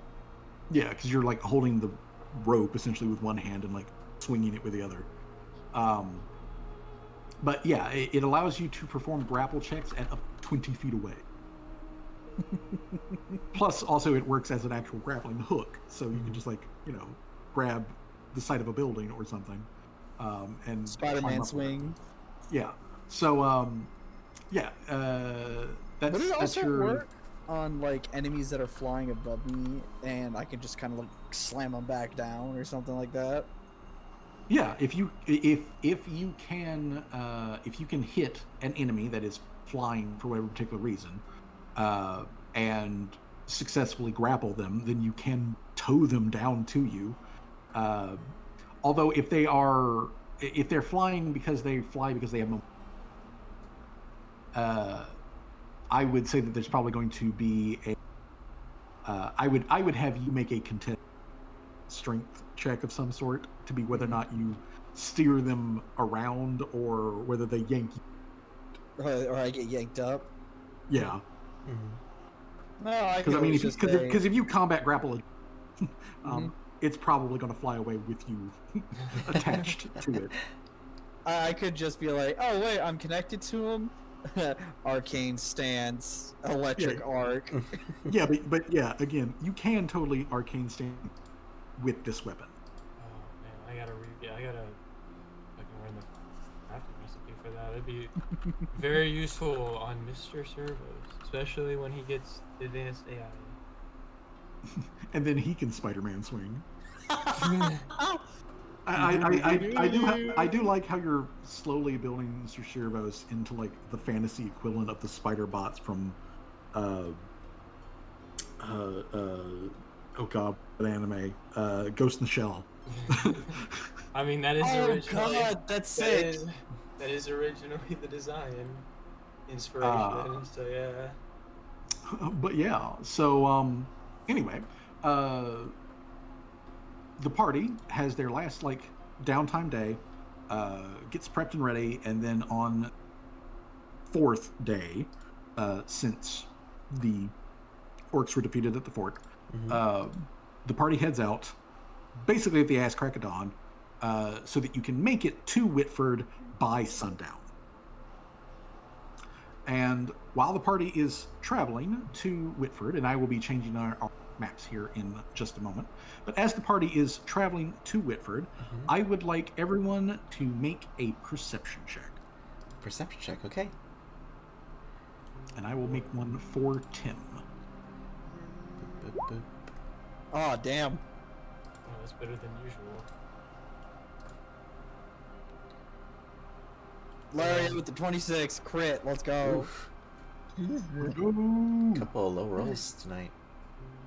Also, I like how Well, I Larry mean- crits at a 26 and Tim uncrits at a 27. I mean, they're all like medium. I mean, I think they only. Oh yeah, I mean they're all Snag. like even Jamal's at a 14 is still good enough for this. Damn, me with a 9. All right.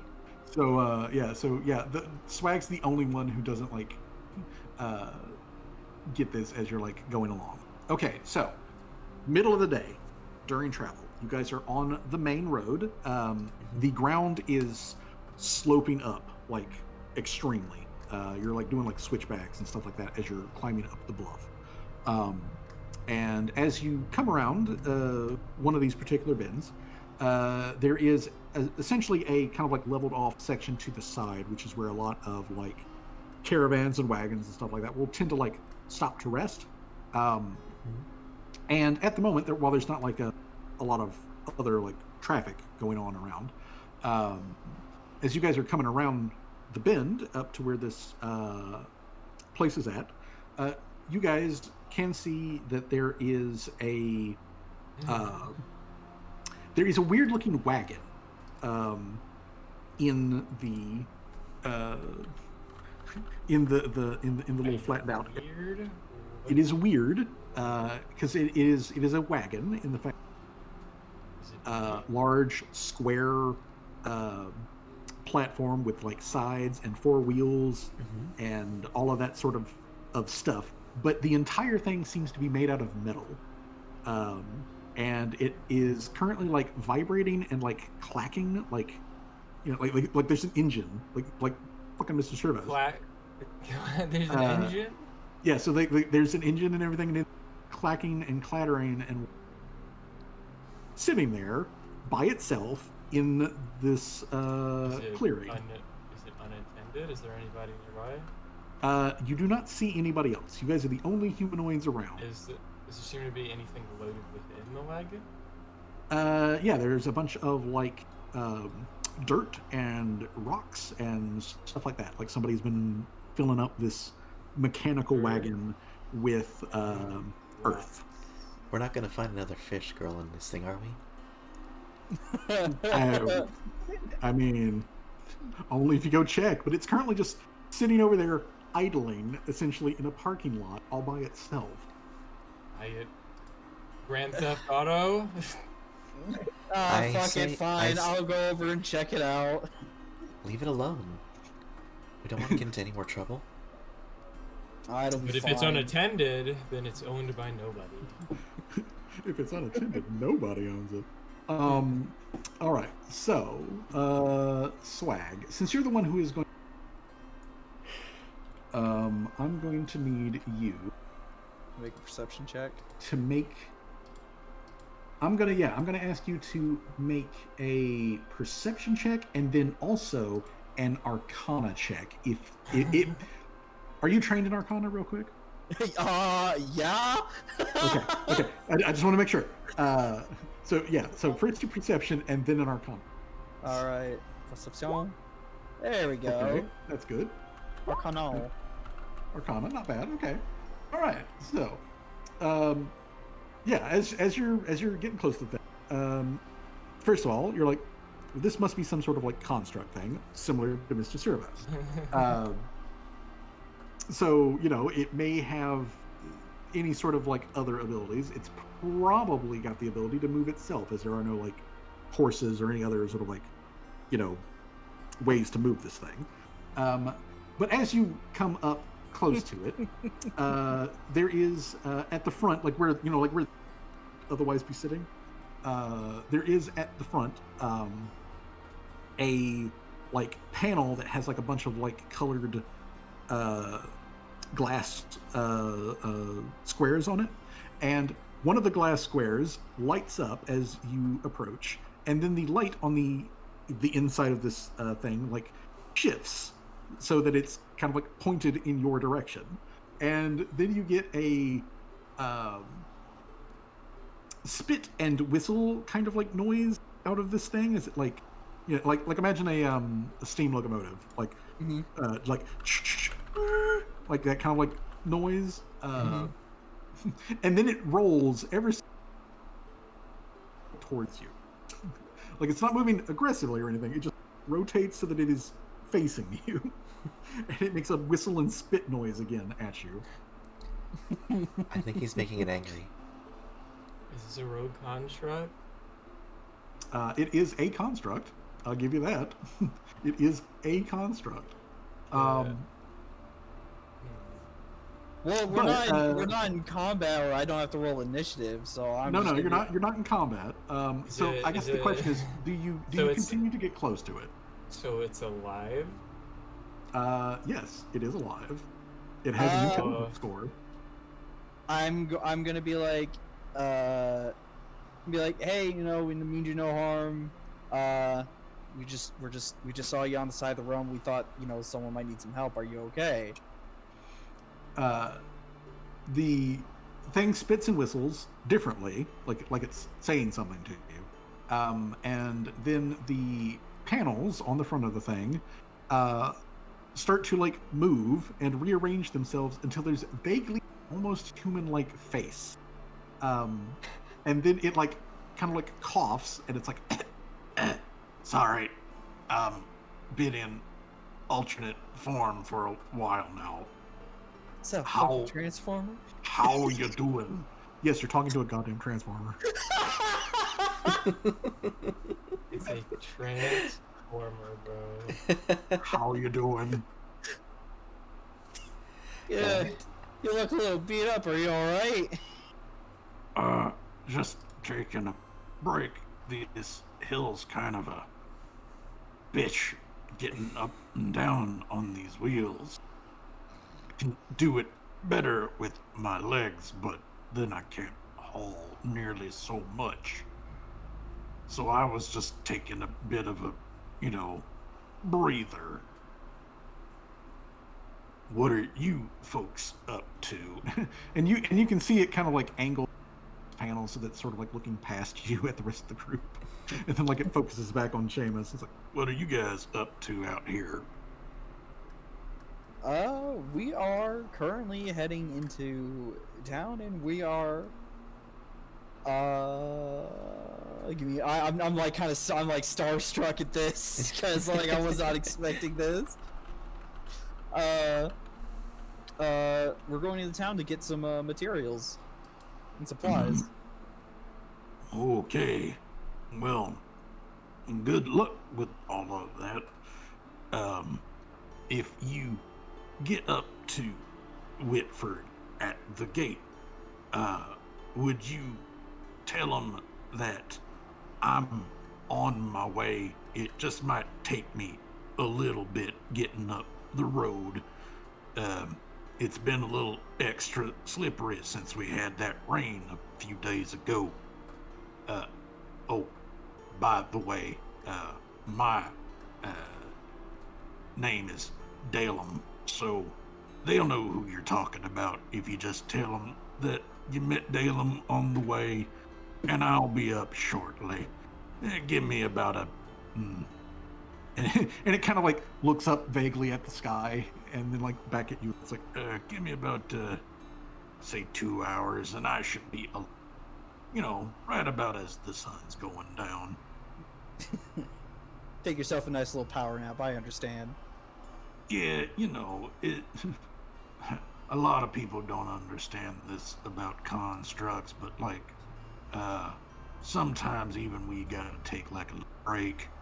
I do mining down near the seaside, so like I'm always up and down this damn hill, and these little rest spots that we got are convenient, because if I'm hauling a big load like today, I gotta be in my wheel form to move it all.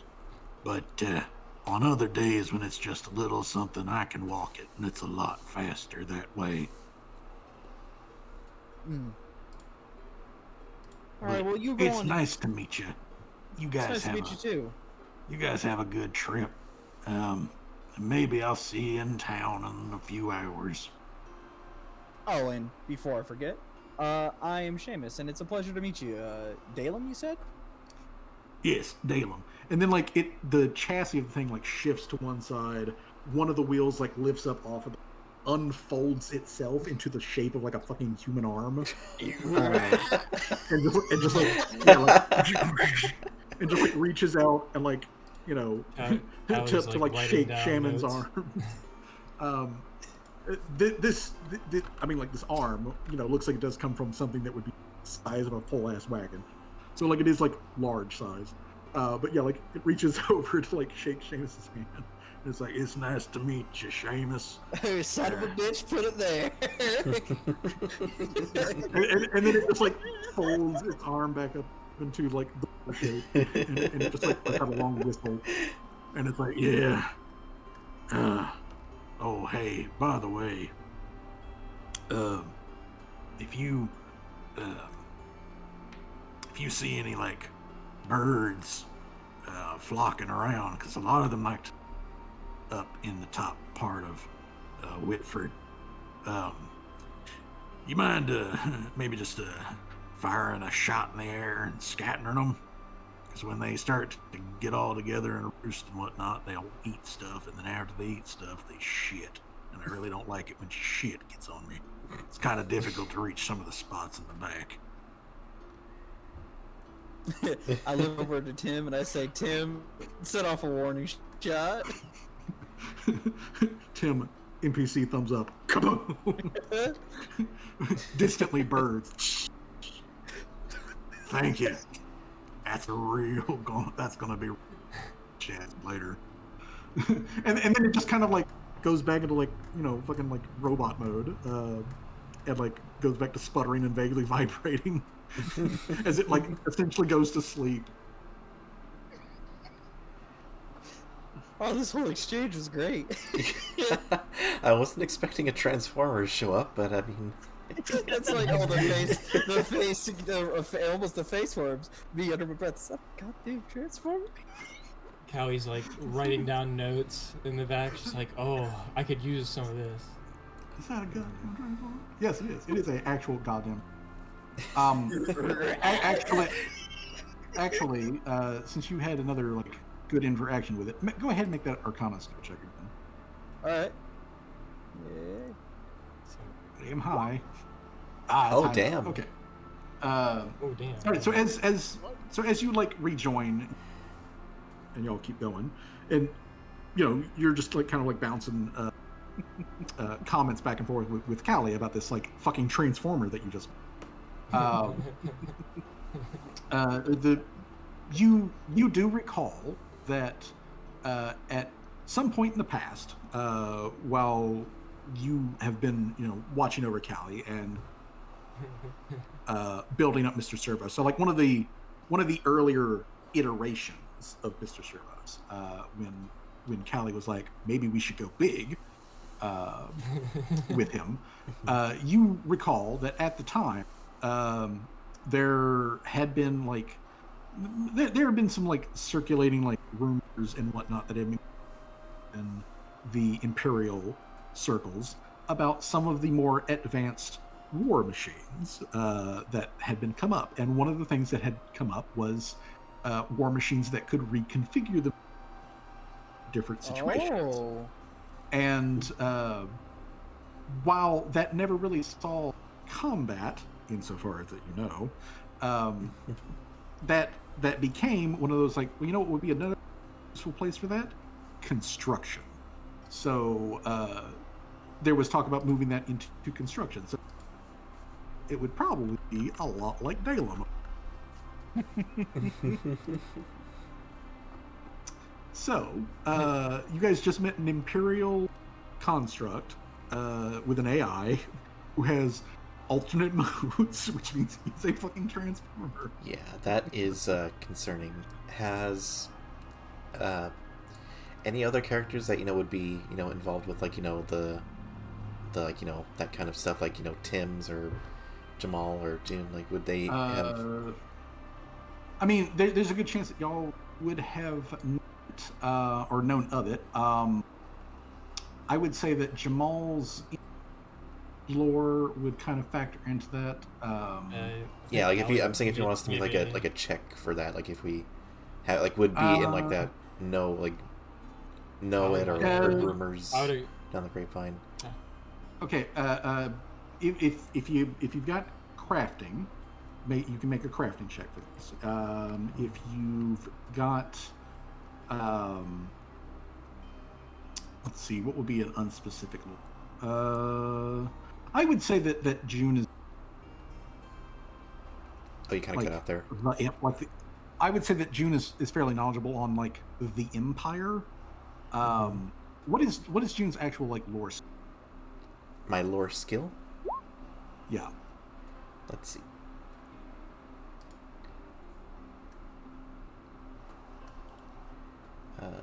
Occultism, religions. Is there actually a lore thing? Yeah, you should have like one lore skill. Yeah, it's skills at the bottom. Oh, very bottom. Oh, the very bottom. Oh, yeah, skills very bottom. Actions. Because it normally it's like scribing. Associated with scribing. You know what? Go ahead and actually make a scribe check. Okay. All right. 14's not really going to get anything, so much for Jamal. You think But a Callie would know 19. anything? Or- Callie could definitely do like a. she grew up Sorry, in I'm the- not trying to steal your thunder, Seamus. I'm just like, like Oh no, like I mean it's a good thing. Would it be a This is craft something that check? would involve all Or familiar an stuff. engine? Yeah. Would it revolve around my lore? You've got engineering lore. Yeah, I got it. mhm. Make an engineering lore check. Oh, well, that's fucking bad. Damn, and my Okay. engineering Okay, lore is so- actually really high, too. So, so Seamus has heard of these things. I would say with a 19, June has heard of these things, but this is the first time either actually encountered one. Obviously, of course, you've got Tim right there, so there's a construct, can talk and feel and do things. So that's not in and of itself unusual. But a gigantic Transforming? one that can also transform, that's unusual. And you've heard rumors that was something that the Empire was looking into. It's never otherwise materialized. So that's unusual. But as you guys are all like thinking about this and like batting back like stuff that talking back and forth of like, well, I heard this or well, I heard that. Again, as y'all kind of like come around another turn, in the distance, you can see the top of the bluff, and you can see the buildings that dot that where you have most of the body of Whitford. Then there is the cliff itself, which you can see the giant sea elevators that go up and down. And at the bottom of the sea elevator, there are more buildings. There are docks and everything for all of the ships. So basically, Whitford comes in two pieces. There's Whitford that's up high, and then there's Whitford that's down low, and that's mainly just like the dock area. But also, off of the cliff, coming off of the cliff at the the top up there where the elevators terminate at, there are several long gangplanks, basically sky docks. They're basically sky docks, and at the They're end like- of the sky docks, there is a motherfucking Zeppelin. Oh, I was about to say, is there an airship? Yes, there's straight up an airship, which again none of you have ever seen before. It has been rumored, like it's been scuttlebutted around of like that might be a thing that we could make, but here is one actually there, and you can this with goddamn cannons. So it is a battle Zeppelin. And it has the symbol of the Empire, which is a big green dragon, just plastered on the side of it. So this is a war Zeppelin for the Empire that's just hanging out here off the edge of the fucking cliff. Fuck. Oh, hell yeah. So, as the sun begins to lower down to hit the torrential sea off to the west of the cliffs, you guys make it up to the gates of Whitford. So let me change us over to the Whitford map. City of Whitford map. Here we come. Okay. So, you guys are. Make sure I'm. So you guys are essentially on the road, like right here. As you can see on this map, their location towns are compared to Whitford. Lariel is the big one that I told you about up north. Ass and Butt is it's basically like a farming village further on. Hurdle is a small community, roughly the same size as Whitford, but it is more of a civilian community rather than military. And obviously, you guys have been to Harem. The numbers on this map are to indicate the height from sea level. So, like, at the bottom of the cliff, which is represented by the three lines there, at the bottom of the cliff, right there at the foot of the cliff, you are 210 feet above sea level. Here on top of the cliff, you are 1,500 plus. So that is a significant drop. If you go over the side of the cliff, if you can't fly, you die. So, yeah, be fucking careful over the like edge. They do have a fence. let me go ahead and put it out. They do have a fence, where the city is, so that like you have to like try to get yourself like fucking thrown out there. But if you try hard enough, you definitely can. But when you guys are coming into the city as the and you come up to the checkpoint, there is a sign up that says, like, welcome to Whitford, population like around like 2,500, or excuse me, 2,500 people. So yeah, 2,500. I don't know why I confused myself to like say that twice. Okay, anyway, about 2,500 people, rough population, and says, territory of the empire, and it is under the jurisdiction of the R&D section. And there are guards who are, there at the checkpoint. And as you guys come up, like they look over to like, hey, there's somebody coming, and they look over. It's like, you're close enough to see them like see Mr. Servos, and like eyes like go a little bit wide, eyebrows shoot up, and they're like, okay, and then like, and then like a couple of them like unclick the little peace ties on their weapons, like just in case. But specifically, Jamal, I need you to make a perception check. Okay.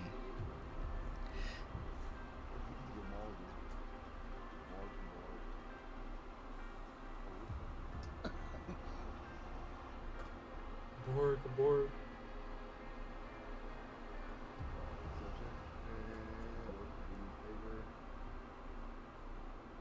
Oh, good. 19. Okay. So, alrighty. Okay, so, Jamal, as you are, as you're approaching, giving you guys the eye of like, the fuck is going on here? But you notice that one of the guards locks eyes with you, and he does not seem to care about Mr. Servos. Focused on you. Oh no, racism.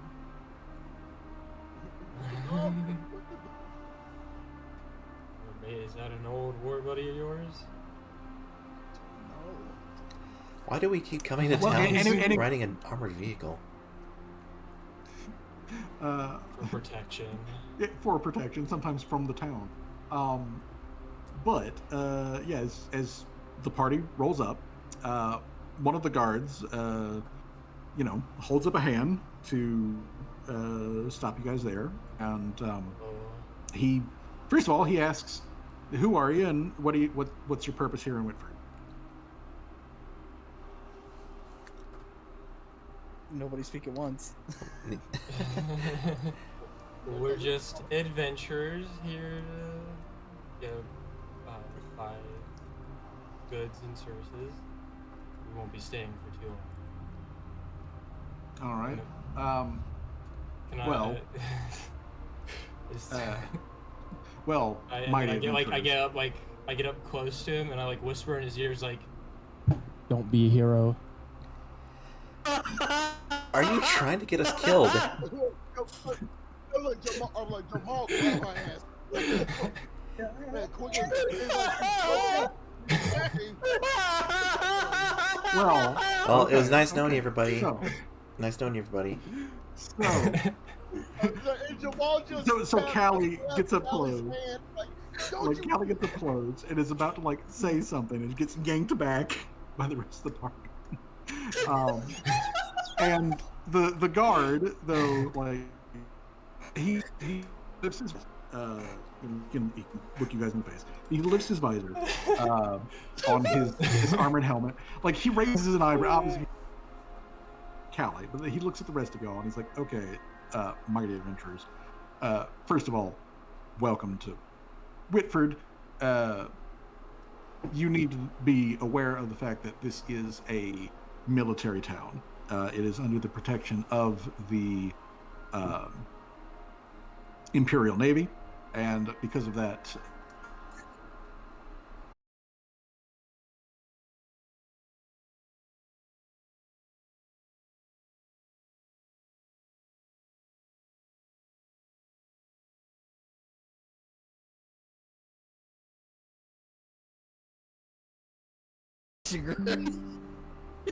Oh, guys, having a little bit of connection issues. Hey, but guys, yeah, can you try guys to hear keep me? it.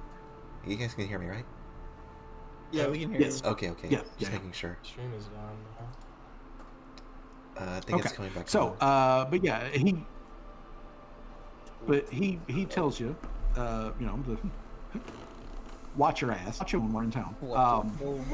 And as he is telling you this, they've got like a little like building right there, that where the guards are stationed around. That's their little like barrack for this like section. And out of the barrack steps a dwarf. Like the first dwarf that you guys have seen in this entire fucking campaign.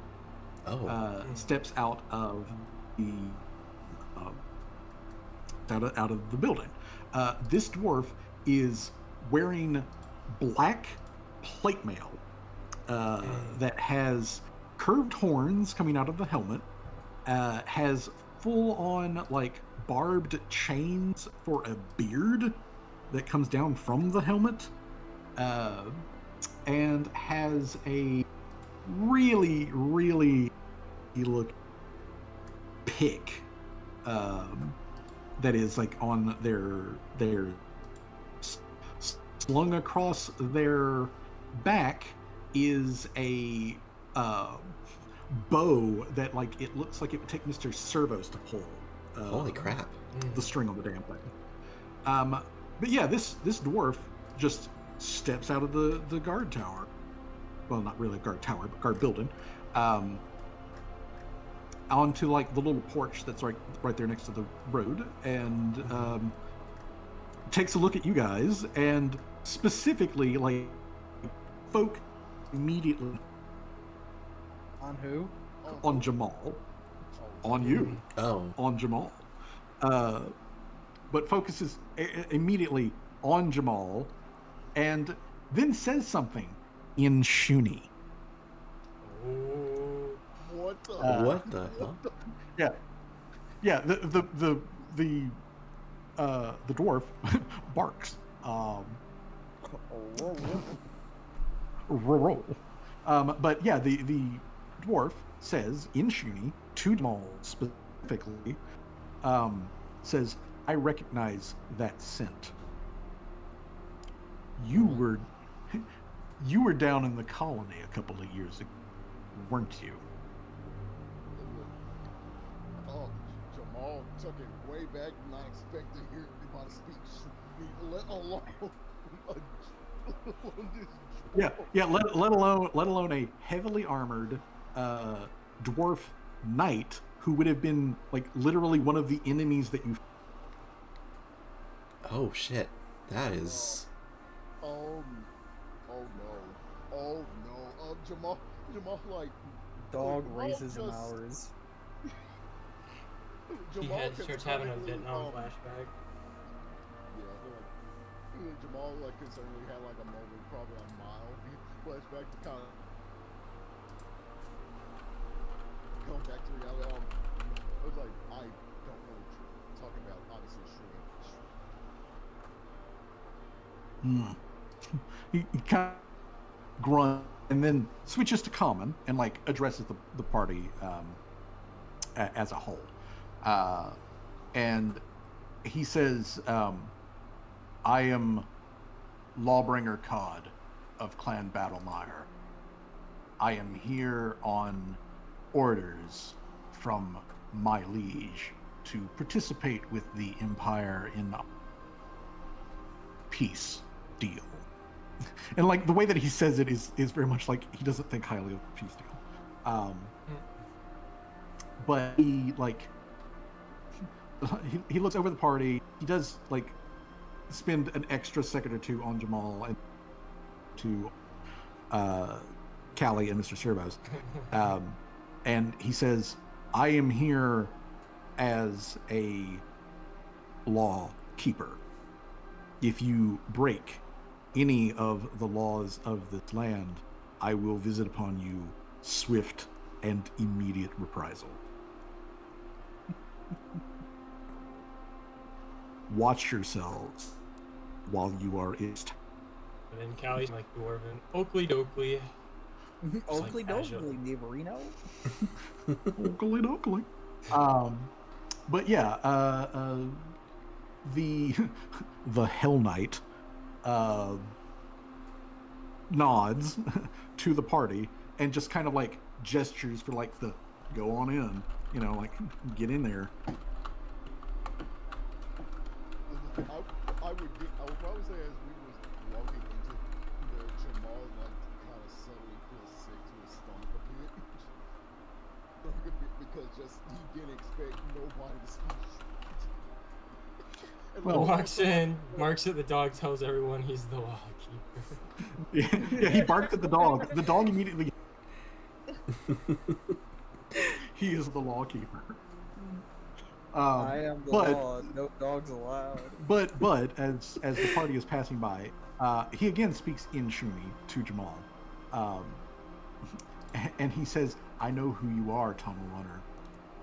One slip up, and I am there." Oh Jamal, shit. Look, Jamal instantly just remembered who he was from that. From as soon as he just said his nicknames. But yeah. But he doesn't follow you. Watching you go by. I'll let Game Master, can Jamal have like a fearness of one after that? Oh, definitely. If you wanna self-impose penalties yourself. I mean, if you want to self fear one on you or frightened one, that would be very appropriate.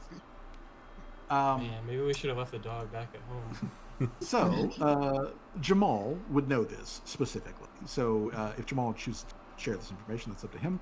But Jamal would know that the dwarves have night groups, and their biggest, like most famous night group is the Hell Knights. They are like if you think about it, the orcs, they were guerrilla shock troopers. When a Hell Knight like touched down in a particular area, it's like they sent goddamn. These guys would take out entire squads. So it was one of the things while Jamal was a tunnel runner during the war that essentially your orders were, if you saw one of these guys, you fucking run for it, because otherwise, it's basically death. Pardon me. So watch the fuck out. Yeah, that would make sense in why Jamal just had a literal binocular perspective. Yeah. These guys are muy no bueno. But the thing about them is that they are super, super lawful. So they follow like the law, but do not imagine that they follow justice in any sort of way. If they can punish you lawfully, which is usually, they catch you breaking the law or something like that, they will. Yeah, if they catch you slipping, you will slide. You will slide all the way to hell.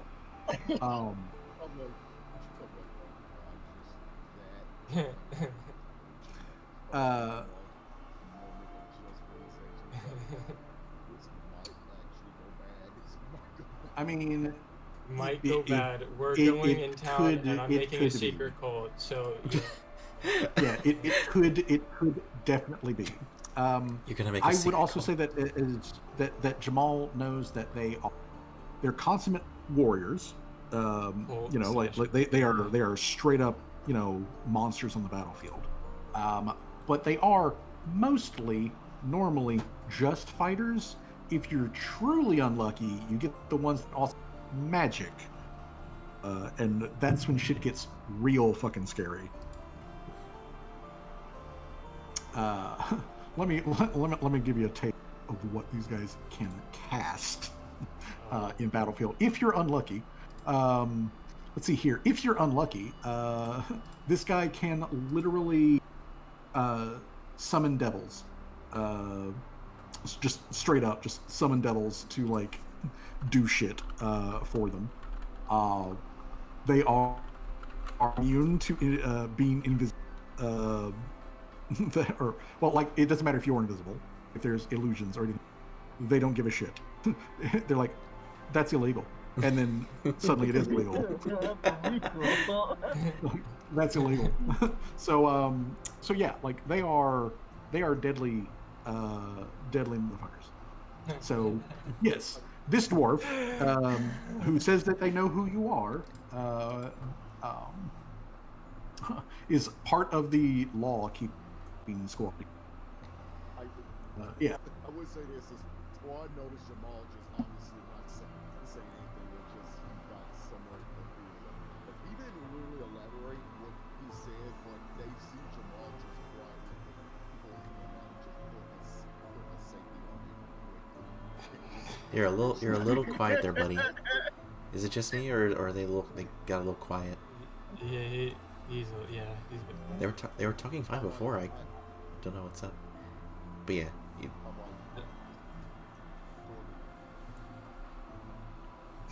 Yes. I'm just now catching up on the Discord. yeah, very very much so. So either way,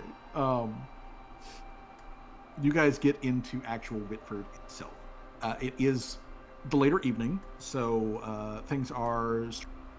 One of the first things that you notice is that pretty much everybody walking around has some sort of like insignia on their clothing somewhere that indicates whether or not they are directly a member of the Navy or whether they are a part of a different division, if they're specifically R&D, like that sort of thing. Like literally everyone here is a military person.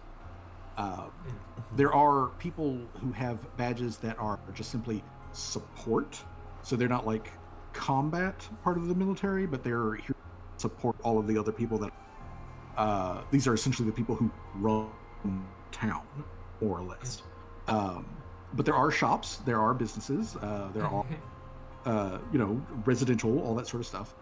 Specifically here on the map, the largest section, which you guys have moved into here, which is generally referred to as Old Town, this is a mix of businesses and homes. You've got the dock district down at the bottom of the cliffs, and then you've got what they call Cotton Square. Cotton Square is where all of the military research stuff actually happens. Like that's where the that's where the real black ops shit is going down. Okay. over in that section of town. But as you guys are rolling in, nearby up at this section of town, so just like really within this right here, you do spot first and foremost a inn that has the sign up that says like they've got rooms, stables for mounts or necessaries or whatever. So there is a place to stay. There are multiple eating going to for dinner and all that sort of stuff. So you're here. It is late. What is the party going to do? So now that you are here, Callie, and you have been made aware, the cops are watching you. Well, that's fine. What are you, in fact, going to do first? Am I gonna do? It's late, right? It Like is late. time. Yeah, it is late. Things haven't like businesses haven't closed, but it is becoming nighttime. Yes. Is there any like religious insignias around anywhere? Oh yeah, there's a lot of religious insignias. The are you looking for just someone wearing one, or religiously affiliated? I guess someone religiously affiliated. Okay, someone religiously affiliated. Well, the most common symbol that you see is symbol for Abadar, who is generally considered like the premier deity for the empire.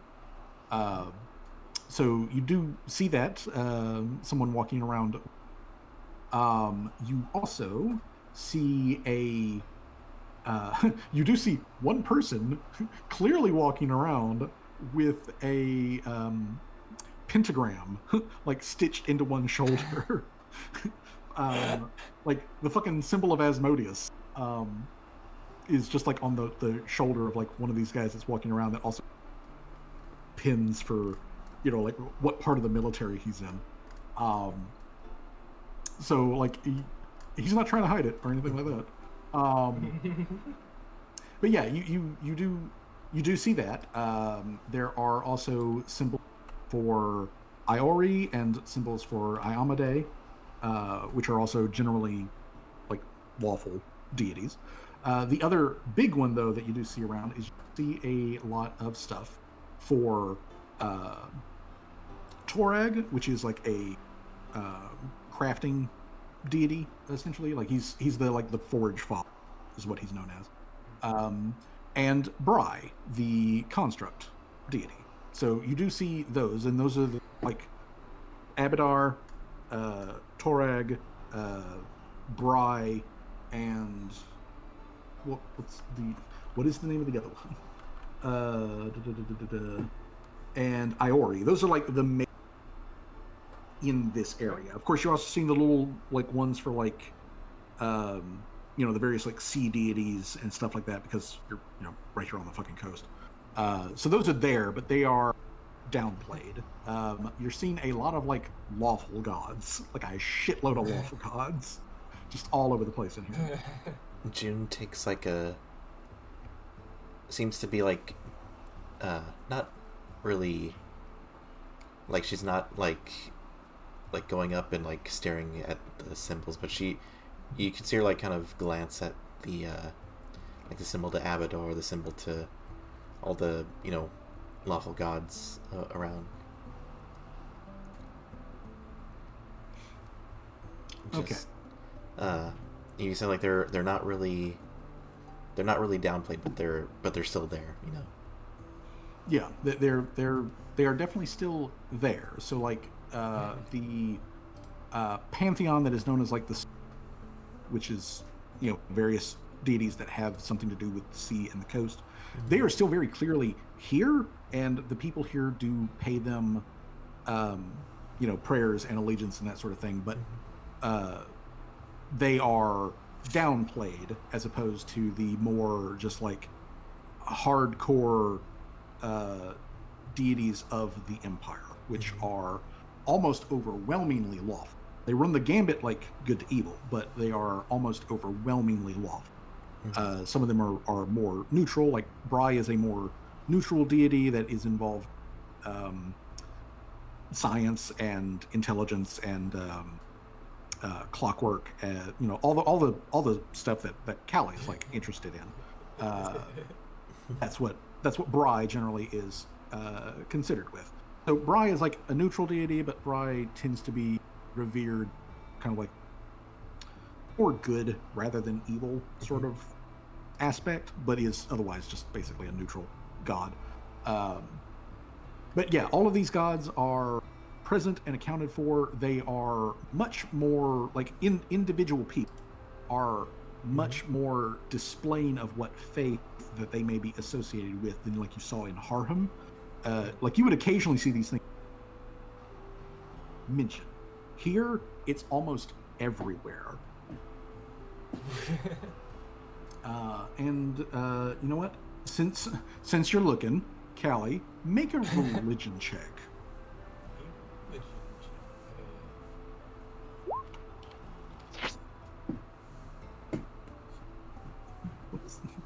What? Oh, hold on, what is this guy's name? How do you spell this guy's name? Shit, I didn't actually think they'd make that roll. You were hoping I wasn't gonna make the roll.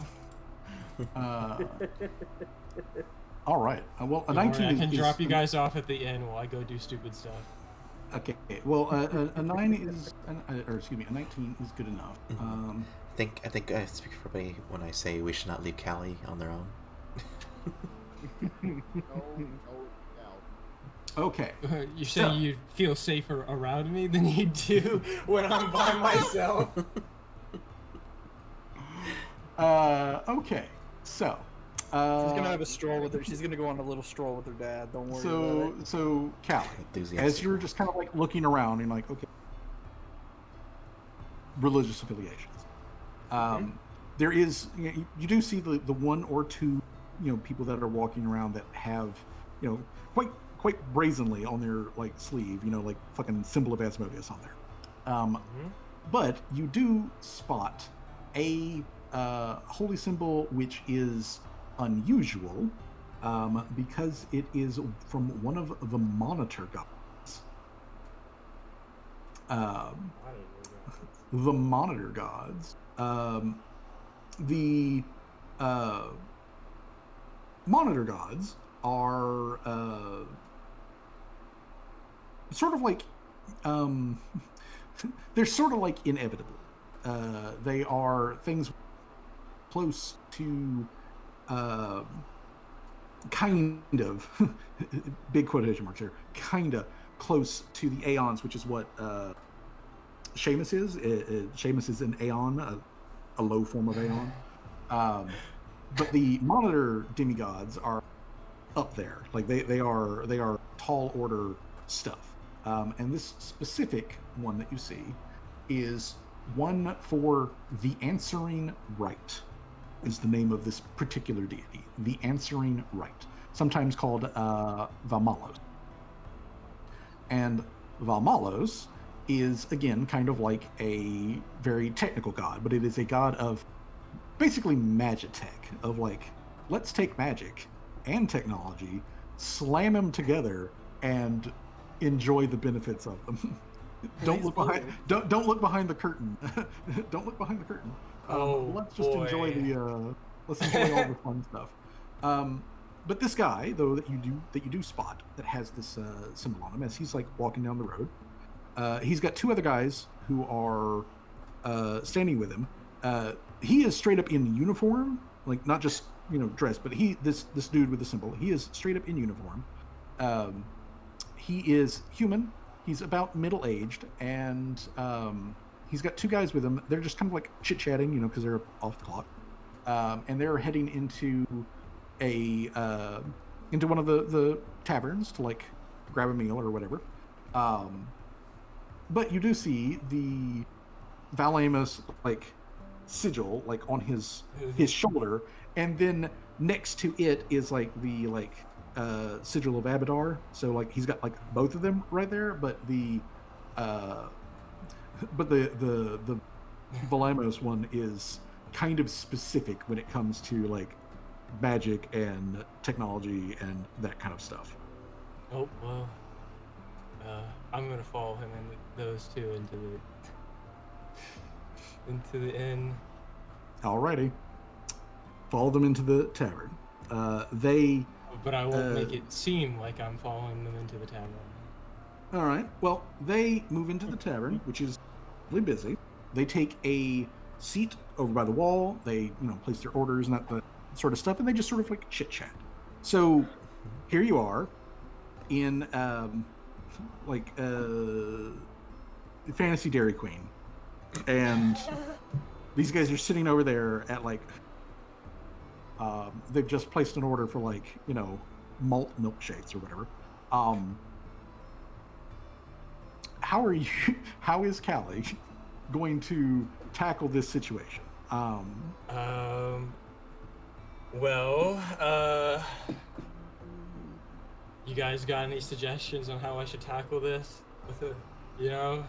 Without going crazy. I mean, I was gonna sit down, like, in a seat very close by and just overhear their conversation, or listening in for any important details. Okay, so you want to just sort of like eavesdrop on them? Yes. Okay, so then it would be simple enough to say that Mr. Servos just goes into standby mode in the street there out front. Callie and potentially other members of the party go into the building, take a seat near them, and just sort of like listen into the conversation casually, or at least try to. Okay, so then, Callie, let me pull up this guy's stats real quick.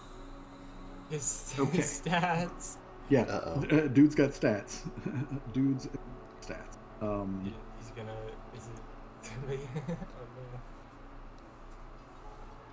no. Well, I could just play it off.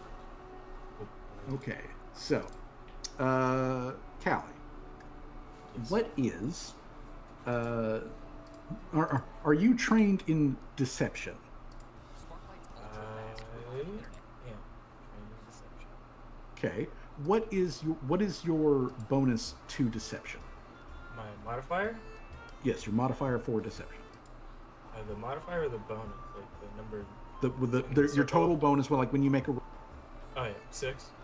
6. Okay, so you've got a deception DC of 16. Okay, so we're going to see, first of all, if the two side guys notice Callie, like, taking a seat nearby to, like, kind of, like, overhear things. That's going to be no. Now it comes to this guy. Okay, so the two assistants, they don't notice it. But now this guy. Please don't. Okay, so, well, he doesn't do anything. They, they sit there in their seat, and Callie can hear them talking about some project that they are specifically working on. One of the assistant guys says that the project is currently on course to meet goals for administration, or to meet the administration's like set goals. And the guy with the patch on his shoulder, he asks whether or not they have managed to refine the outer enclosure so that they can get clearer readings on where the signature is coming from. They say that they're reaching they're getting close to target. Like not quite there yet, but like we're getting there. And they continue to like talk about this, project for about a minute or two, and then when the waitress comes back over with like their drinks and sets it down, and then comes over to ask what you want. Callie, I'm going to say Callie can very easily notice the dude that you're like, that you've been following here, glances directly in like Callie's direction, like while he's like sipping from his mug, looks directly in Callie's direction, like gives her like an, like up and down with his eyes, he doesn't say anything, up and down with his eyes while he's sipping, and then turns back to, like his buddies. But he has noticed that you're there. Right. He doesn't otherwise make any sort of adjustments, and then like they continue. It's about some sort of like project, and what you can glean from this conversation is that these guys are working on some sort of magical, probably, project for the military that has something to do with removing noise from a signal to refine location of said signal. So some sort of like detection program thing is what they are referring to. So, Callie, I need you to make a arcane check. I think. Let me make sure.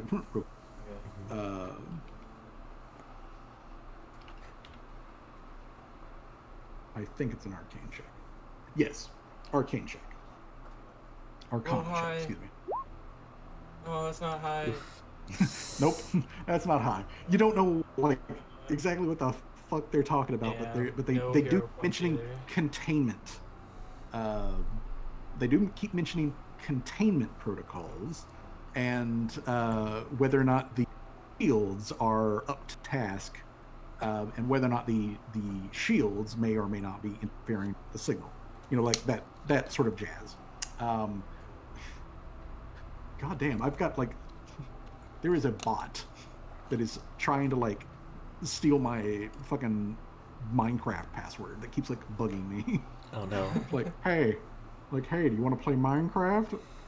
Fuck off.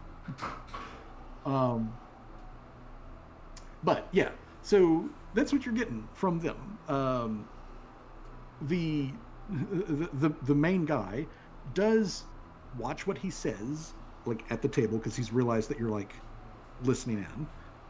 But he doesn't like call you out or do anything. And unless you or the rest of the party wants to do something, after about like 30 minutes or so, they finish up their meal and then they leave to like go home.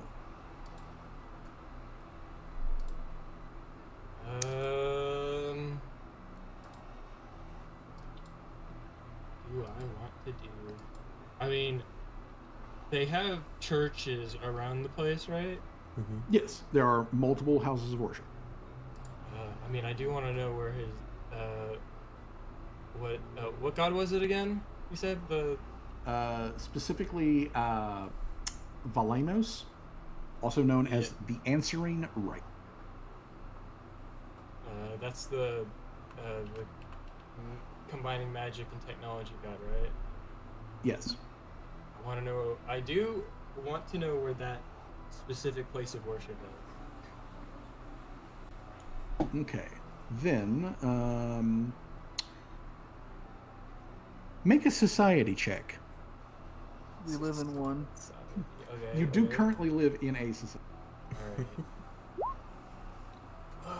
Alright, that's not good, not okay. bad. It's not bad. Horrible. It's not horrible. Well, you know, just a little poking around. You find that, like, apparently there isn't one of those here in town. At least not on any sort of official paperwork or anything. And the closest thing that might be it is there is a there is a gathering house to lesser deities, quote unquote, over in the Cotton Square section of town. If there's enough followers of this deity to actually gather for anything, that would be the place where they would probably gather at. And I keep fucking forgetting how to spell the damn guy's name. I want to say Val Amos, but it's not Val. Just Valmos. Valmos. Wow. That's you know, you you could worship Talos in this setting. Talos is an actual god.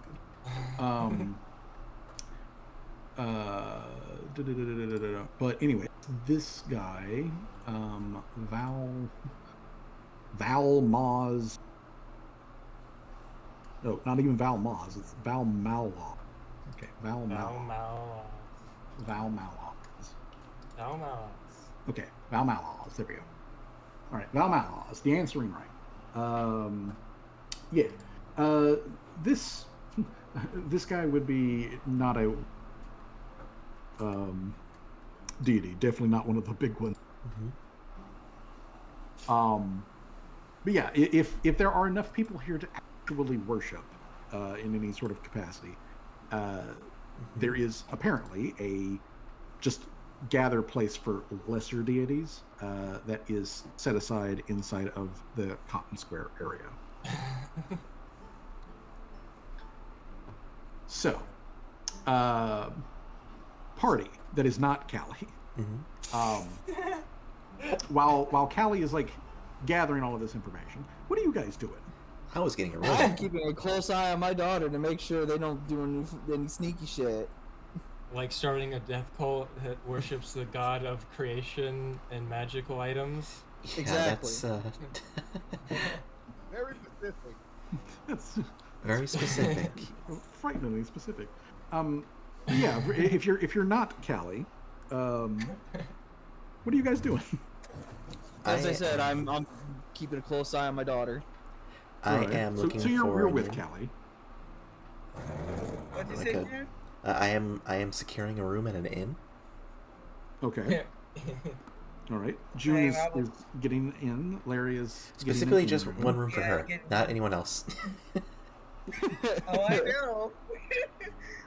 Yeah. She has no association with us whatsoever, so she has possible deniability for whatever happens or comes as of the next couple of days. Okay. But Understandable. yes, is there? You said that it's like a inn / like restaurant kind of like bundle. Yeah. In this first block, right here near where you guys came in at, Yeah. there is the tavern, which is where Callie is at. This is basically just like a restaurant. And then it is next door to a actual inn, which is where June would be able to purchase a room. Yes. And how much would that be at this location? A in room here is going 1 copper piece per night. All right. I'll go ahead and take a. I'll go ahead and rent one night, one room for 2 nights, just to, All right. just in case. But specifically a Well, one-person room. Yeah. Well, they let you know that there's not much in the way of like amenities or anything like that. But they specifically point out that like if you have a mount or anything like that, they do have a like post essentially like in the back where you can like tie up reins, that sort of thing. If you need to like use the bathroom, all that that sort of stuff, they do have a bathroom, but it's like for everybody. So Yeah, it might be it's a porta potty. that kind of thing. Yeah. Yeah, it's basically like a porta potty because this is essentially like a motel. Yeah. That you're checking into. It's a cheap motel. It's a motel. Yeah, it's a 8. cheap motel. It is not even a holiday. Maybe a holiday 4. At least. But it's either way, it's a Motel 5. yeah, it's a Motel 5. 3.5. But 5 on a good day. But okay, so June and Larry. Swag is with Callie doing all this. What is Jamal doing? What the dog, dude? I would probably say All right. Drink all of his fears away. All right. So then, Jamal, Callie, and Swag are at the tavern, while June and Laria are at the inn, which is right next door, and Mr. Servos is currently parked out in the street. So then, Laria and June would not see this, but the rest of the party would. That I'm in as my you're- room and the lights are off. you're just chilling because I mean you have spent all day. And Probably thinking about that vision you had. trying Yeah, to so figure what- out what it means. Yeah, so while you guys are getting your sort of stuff, Mr. Servos very clearly sees this, and the rest of y'all there at the tavern do. But as these guys are like finishing up to like get up and leave, outside in the street, there is the spit and like hiss and whistle and whatnot of the Transformer Dalen just rolling into town. He's got on like headlights, like in front of him as he's just like down the road. And there are multiple people as he's like rolling along, who are walking along like the sidewalks, who see him and like they wave and like call out to him. And he, like as best his Transformer self can, like he shifts his what accounts for his face, shifts it, towards in their direction. Yeah, like shakes his chassis as like a wave, kind of like thing. But yeah, he trundles past and he heads, like he comes in the same gate that you guys are. He turns at this intersection and heads north. So he's heading up in this direction as he goes past you. But he passes by, and so you guys on the outside, you see that. On the inside, at the at the Motel 5, I'm going to need Laria and June to make perception checks. No problem.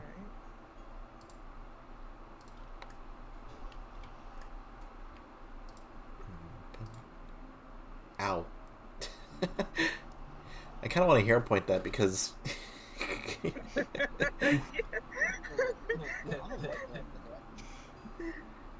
I mean, I think I'll be fine. I think I'll be fine. I don't need hero point. Yeah. You'll be fine.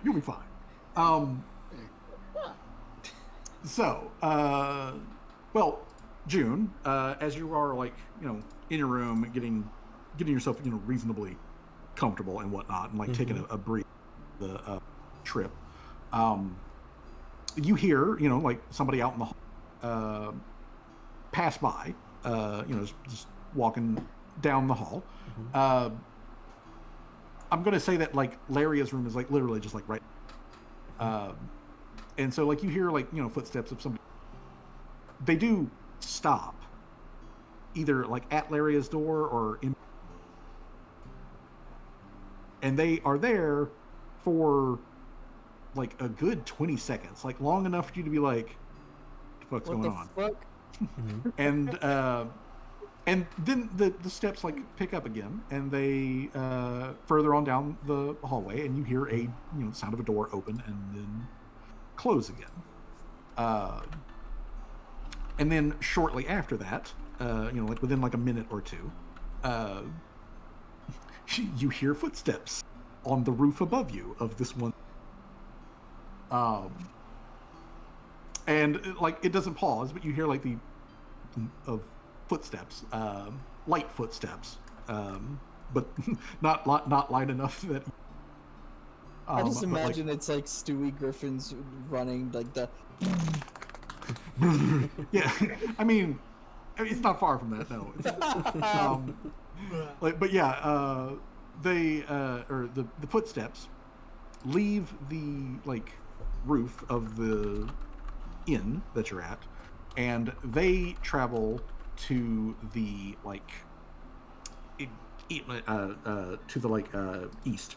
So like towards the intersection where you like turn the corner and then there's the tavern. So like towards the tavern is where you hear those footsteps going. Laria, as you're like, sitting there in the dark, thinking about, life and things, you hear all of this. You hear all of this as well, but with your 15, you get one little extra bit. You hear some like rattling of stuff that goes along like, with the footsteps and everything, and it sounds a shitload like Tim, like the way that Tim rattles and pieces of clothing and equipment like bounce off of his metal chassis and everything. Oh shit, speaking of, where is Tim? Where is Tim, by the way? I like we both did. You know what? Here's what we'll do for here. Where is Tim? I will roll percentage dice. On a 50 or higher, Tim has also purchased a room at the inn. On a 50 or lower, You don't know where Tim is. Tim is currently. You do not know. You do not know where. He's in the ether. He's in the ether. He's currently in the subspace where we have too many party members. He's just in there waiting for like somebody's. But yeah, Tim is somewhere. Tim is somewhere, but you know what? But Tim does Tim gets a perception check. I'll make one for him. Be a good way to reintroduce them whenever they come back.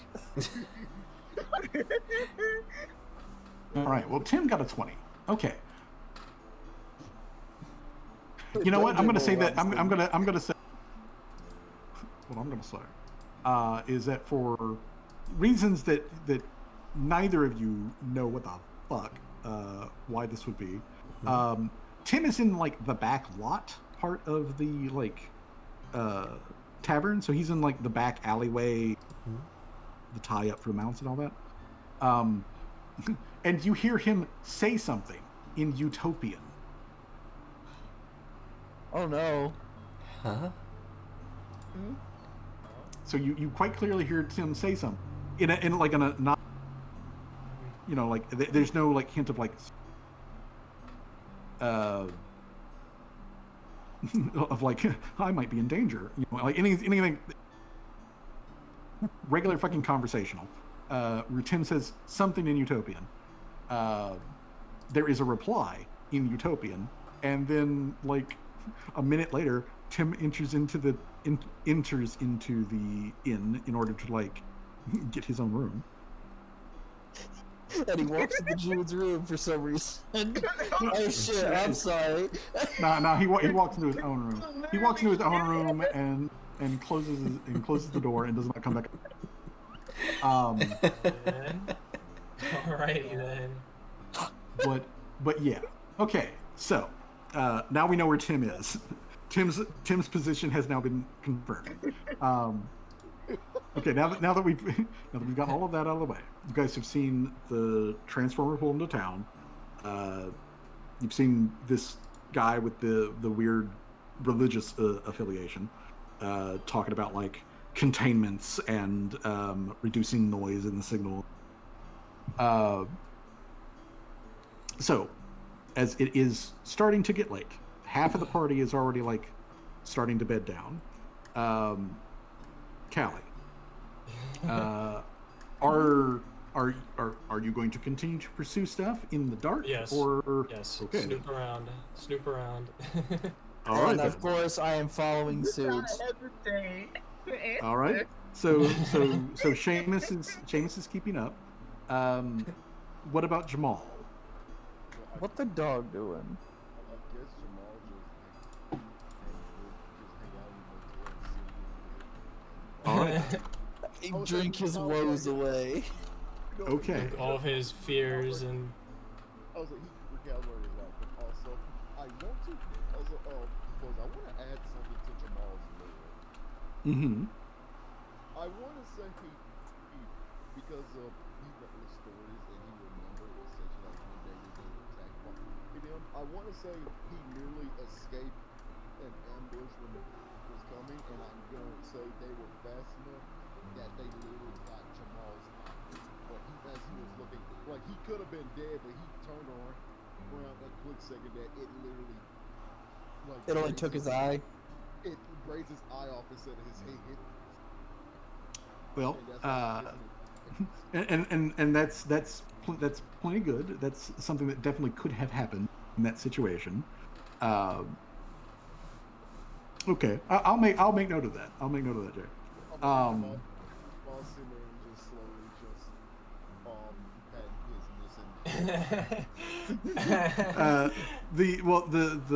the barkeep there at the tavern, he tells you, and he's just a human dude, but like he does let you know at some point. He's like, hey, I've seen that look on like way too many like soldiers and personnel that have like come back from combat. So like you know, if you need to talk to somebody, I can give you some names.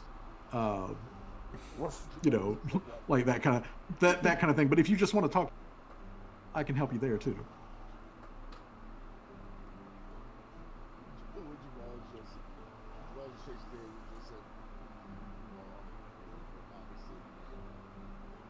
He just said good and common and just slowly just walks out the bar. You mean he stumbles out of the bar? Dog is drunk as fuck. Dog's turn. That dog turn. All right. So, dog is turn. Everyone else is bedding down. That means we've only got 2 active PCs at the moment. It starts to get late. So, Callie, you're the one still running the show. Where are you going? I want to. Where do I begin? I probably gonna discuss this plan a little bit in probably Rasu, so that nobody else can hear or understand what we're saying to Seamus. Discuss the plan that I'm having to fill my laboratory full of working individuals. Indentured servants. And ask if he has any suggestions on what we should investigate or do in order to make that plan a reality. Well, considering my past with overhearing the Imperial City with automatons, I think our best bet would try to find anywhere that there seems to be construction going on. Alright. Construction. Who's doing the measuring? That's me. You mapping out a route? I'm Calculating. just fiddling around with it. I was just wondering if you guys started here and then like made your way like over into this, you know, where all the military bullshit is going on. It's not really that far, you know, but you guys are like, I'm assuming that you're also like trying to not super fucking obvious about it either. No, we're not. We're trying to be stealthy. Okay, so if you guys are moving around with the first question that comes up is, does that mean that you stable Mr. Servos so that he's not there to completely spoil any sort of like stealth that you try to do? Yeah, I'm gonna stable him. I'm gonna stable him. Okay, so we'll say that Mr. Servos is behind the Motel 3, posted up with the other like couple of mounts that are there. All right, so he's there. You two, the guards in this place are, you know, guards. Most of them are human, so they've only got like, you know, human vision and everything. But there are also like guard dogs, things like that. So they have a perception DC of 17. So I need you two to make stealth checks. Oh. All right. Fuck! Okay. So That's way higher than I expected it to be. Do you have a hero point or no? Did I get any hero points from the last? Yeah, you get a hero point every session. You, Yeah, you got it. Oh, You get a hero point every session. Oh, well then using this stuff. Please roll. Damn it! Hero point said no. Okay, so all right. You guys are traveling. You are attempting to be stealthy. I'm going to say that you do make it all the way up to the edge of the Cotton Square like district. So essentially, you guys make it to like fucking here, okay? And in this sort of like open square intersection place, there are, you know, some guards that have spotlight lanterns and whatnot. Got them turned on as they're going about patrol and whatnot. And as they're like going past, they just like the lanterns into like into the shadows, which just immediately catches on like the glass plate of Callie's fishbowl. And like catches the bring the light back over at Callie. They do not see Seamus. Okay, so like Seamus is like next to you in the shadows, hunkered down. So they don't really focus on him. They I just throw my hand over her little fishbowl to stop the reflection. but they look over at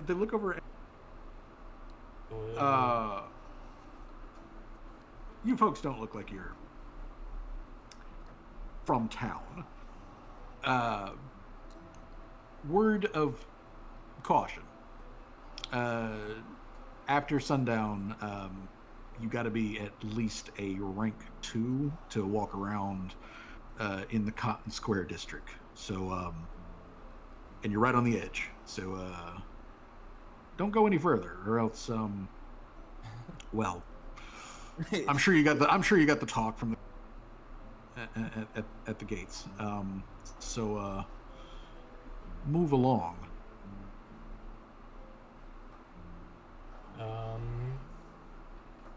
Fucking saying.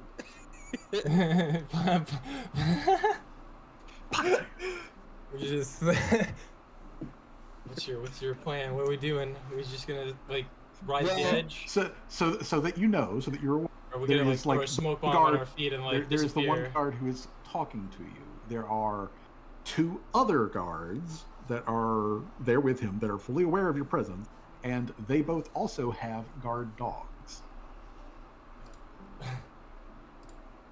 I will speak to Callie and Rasu. Okay. Just letting you know, they do outnumber us, and considering how things are going, and this is our first night, it'd probably be best if we try again by maybe causing a distraction another time. Alright. Yeah, I think that would be a good idea. I say back in Rasu. I think that would be a good idea.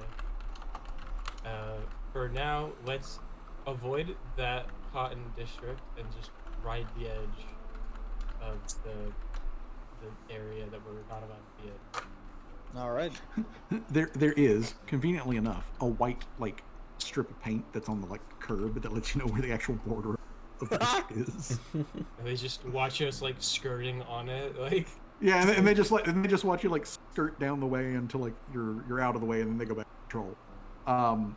You do see other guard patrols like that are similar mock-ups, where they've got like usually 3 people and 2 dogs that are on patrol. It is a heavy patrol around the Cotton District, but like when you duck into other alleyways, look down other roads as you're looking back into the old town. While you do see patrols there, the patrols are much more spread out and much. That's good information to know.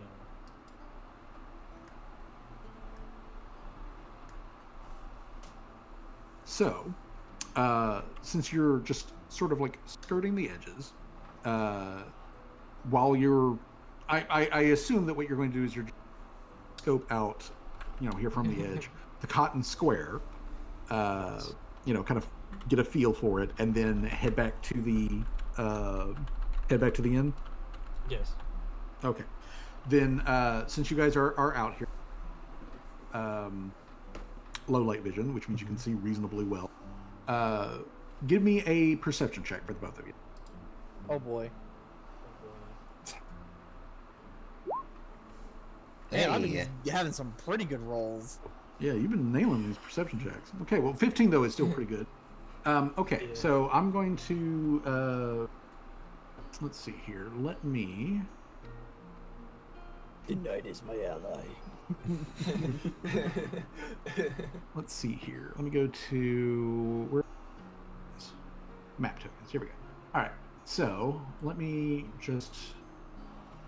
drag an X here onto the map. Okay, so this X token, I'm going to place it here. So this building, as you come up here, you notice that it has a like those sometimes they're like tourist traps, but like those roadside places that have just like a bunch of like old signs or flags or posters and advertisements that are from bygone. So imagine that, but instead of signs from a bygone era, they're holy symbols to a whole bunch of other deities that aren't like super popular within the empire. This is the common worship house for Whitford. So that's where that is located at. But it is just inside of the no-no zone. Oh no! It is. There are lights coming from the inside, so like you can occasionally see somebody moving past a window.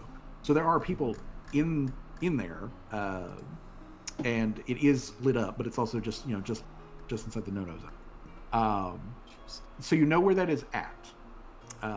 You've acquired that information, and you can formulate a plan when you go back to the inn and take a rest. Yes. Okay. So, last thing I'm going to need before we switch over from what? Mr. Servos. Oh, what? What? A perception check? A perception check from Mr. Servos. Okay. Oh, that's bad. Okay. Nothing happens. All right. So then, we now switch over to the next day, and the party can gather in somebody's room so that you guys can like speak with each other without being overheard. June's like, not Stay it. with mine because the lights are off, and that's it. Not it. I would jokingly like to say Jamal didn't even buy a room. He just slept outside the cabin the whole time. He passed out on the steps. Drunk. He got drunk. He's drunk outside. He's like right outside the door, and he's in the Family Guy death pose, but he's drunk. We convene in Danger's room for funnies. Okay. Yeah. So yeah, you guys just Considering haul. everyone else wants no association with what we're committing to. Yeah. Okay. So you meet in Tim's room. Jamal is like gotten up and like splashed with some water, so that he's at least vaguely conscious. He's still stumbling, but he don't But so you guys meet in Tim's room. Obviously, like I just said, the location of the general worship house. During the day, during daylight hours, it is perfectly okay for you to go around Cotton Square area. But there are buildings which have security clearance, and they will be guarded and all that sort of stuff. So if you don't meet security clearance, then they won't let you in. And if you come too close, they might do something about it. The worship house, though, has a security clearance of 0. So you don't need any special security clearance just to walk up to and into the worship.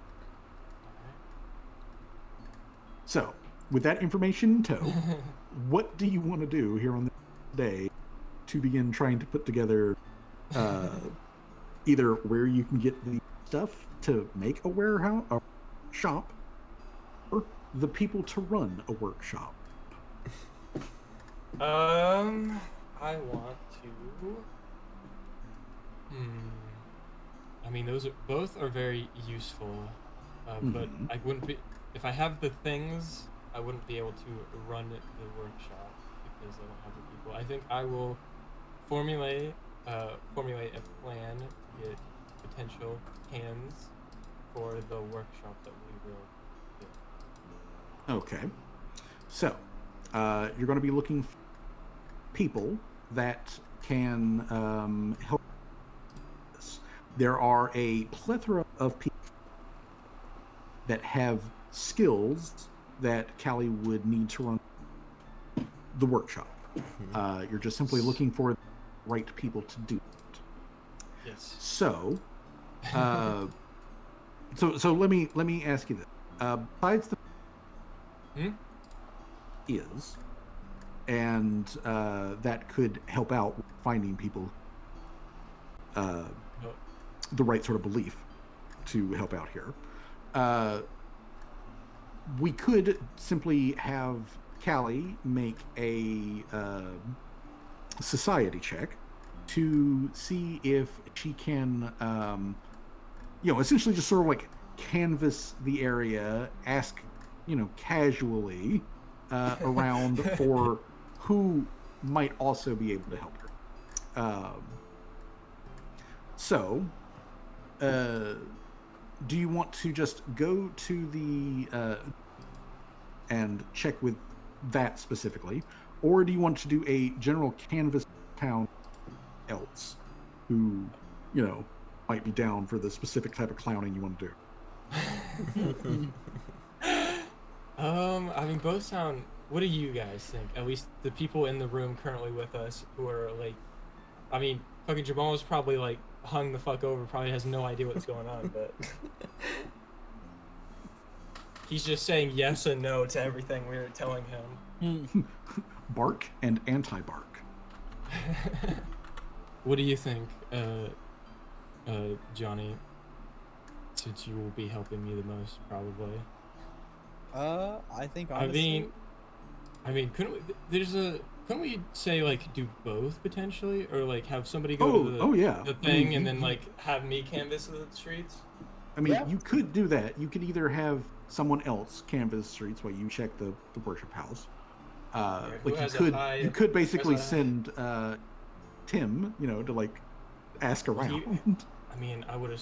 Yeah, but he probably would be super forward about it. He's like, hey, yo, you know anyone who would, believe these very extremist ideas? Yeah, Tim would not be subtle about it. Tim would not be subtle about it. Everyone.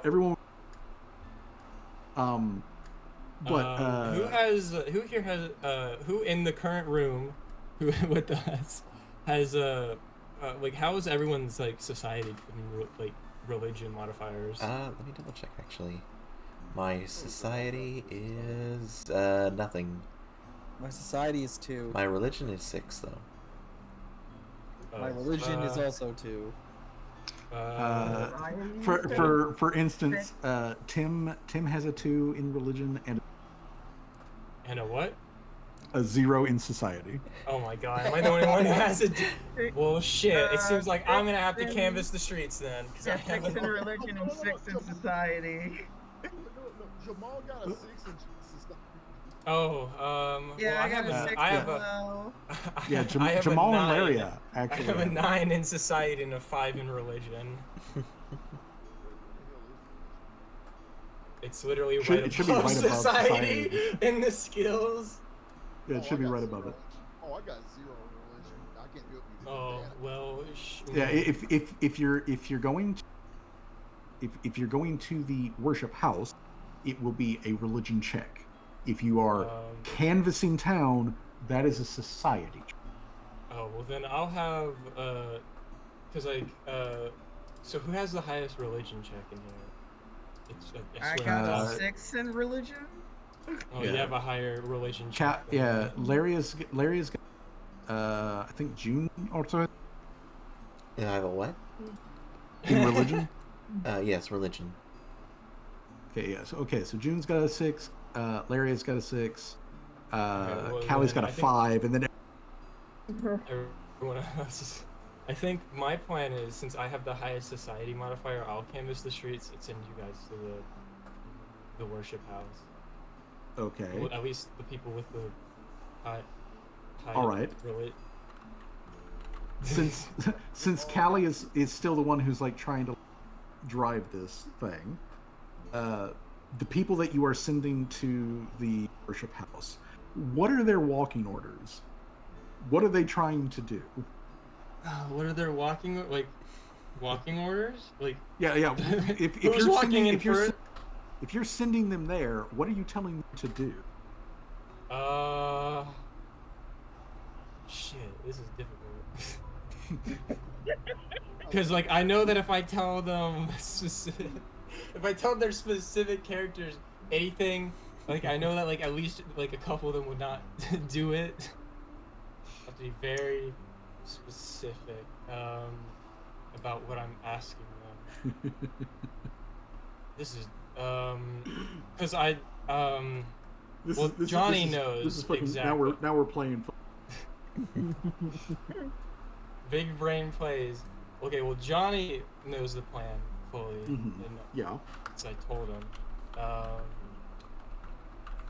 How high is your religion? Like your like would you say your? Mine, I'm pretty sure everybody's a society and 6. religion were 2. Oh. Oh.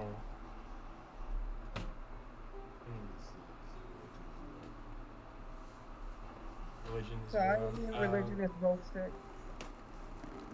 Well, I guess generally I would probably tell them like just canvassing for people who would probably be willing to work in a workshop. Okay. People willing to work in a workshop, assumedly who at worship the camp's location. Who worship a specific god for like the specific gods, whose whole religious is like basically like built around wanting to make technology, basically. Which I can give you names for that if you'll give me just a moment. Let's see here. Damn, I'm starting to have reconsiderations. Maybe I should have had everyone canvass the streets and me go to the fucking house. All right, so let's see here. Okay, so what you would be looking for, probably someone who is either a follower of Bri, which is the construction deity, construction and like constructs specifically, or somebody who follows like the Pillars of Knowledge, which is a group of deities, which are all about like, you know, knowledge and study and that sort of thing, or somebody who is a Valmalos,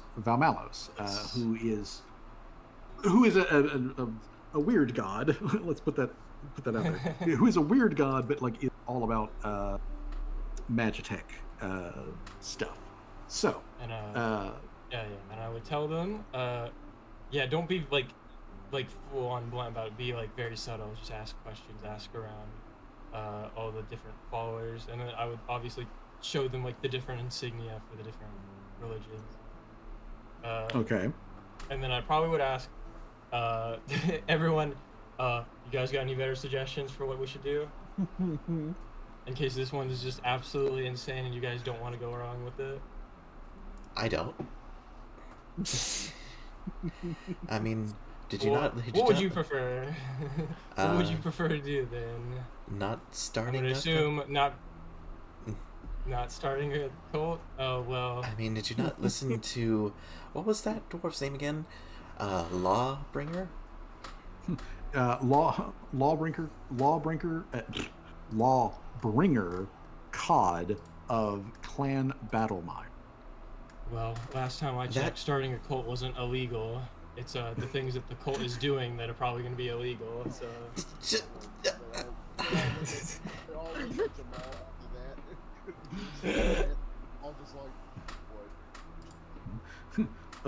That's Would you prefer canvassing the streets then, or just not doing anything involved with me at all? Just chilling out and potentially just relaxing the whole time. If I could, I would, but I know if I leave you alone, you're going to set multiple things on fire. Oh, wait, Jamal struggle just say something and just be like, I'm like, I I don't really hardly want to do anything. In the fact my pass is now on me. I just look just want to get out of here now. I would say I agree with you. I just want to get out of here. I don't want to get killed. Because Well. I'm already I mean, reasonable. That's a very reasonable. All reasonable claims. I'm gonna promptly take all those claims and probably throw them in the trash with what I'm gonna do next. Anyways. All right. So you guys might have to keep an eye on me for. Okay. So since this has been discussed, and I mean, yeah, Callie I mean, is going to do. If you guys don't feel street up for canvassing. doing it, I can just do it later if you really want that. Fine. But yeah. We don't want you to do it at all. Hey, don't. If you do it, My mind do it is when I'm set. far, far away from you. Well, It's okay. I'll follow behind you, sweetheart. You're enabling this. You're enabling this behavior. You know that.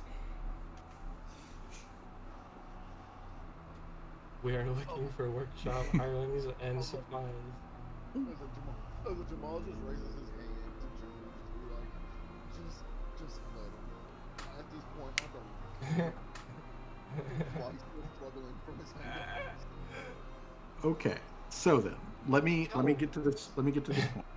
Callie, since you are the one who is in the driver's seat, Yes, I am driving this crazy train all What? the way to the station. what are you going to do now that Now that they everyone have has been made told me that this is a aware- really terrible idea and that I should not do it, I'm going to Yeah. 100% go through with it and ignore everything that everyone just told me. now that everyone has told you shouldn't do it. There. Excellent. Okay. What you said, and it just said we're not gonna do it. All right. So We think it's a bad idea.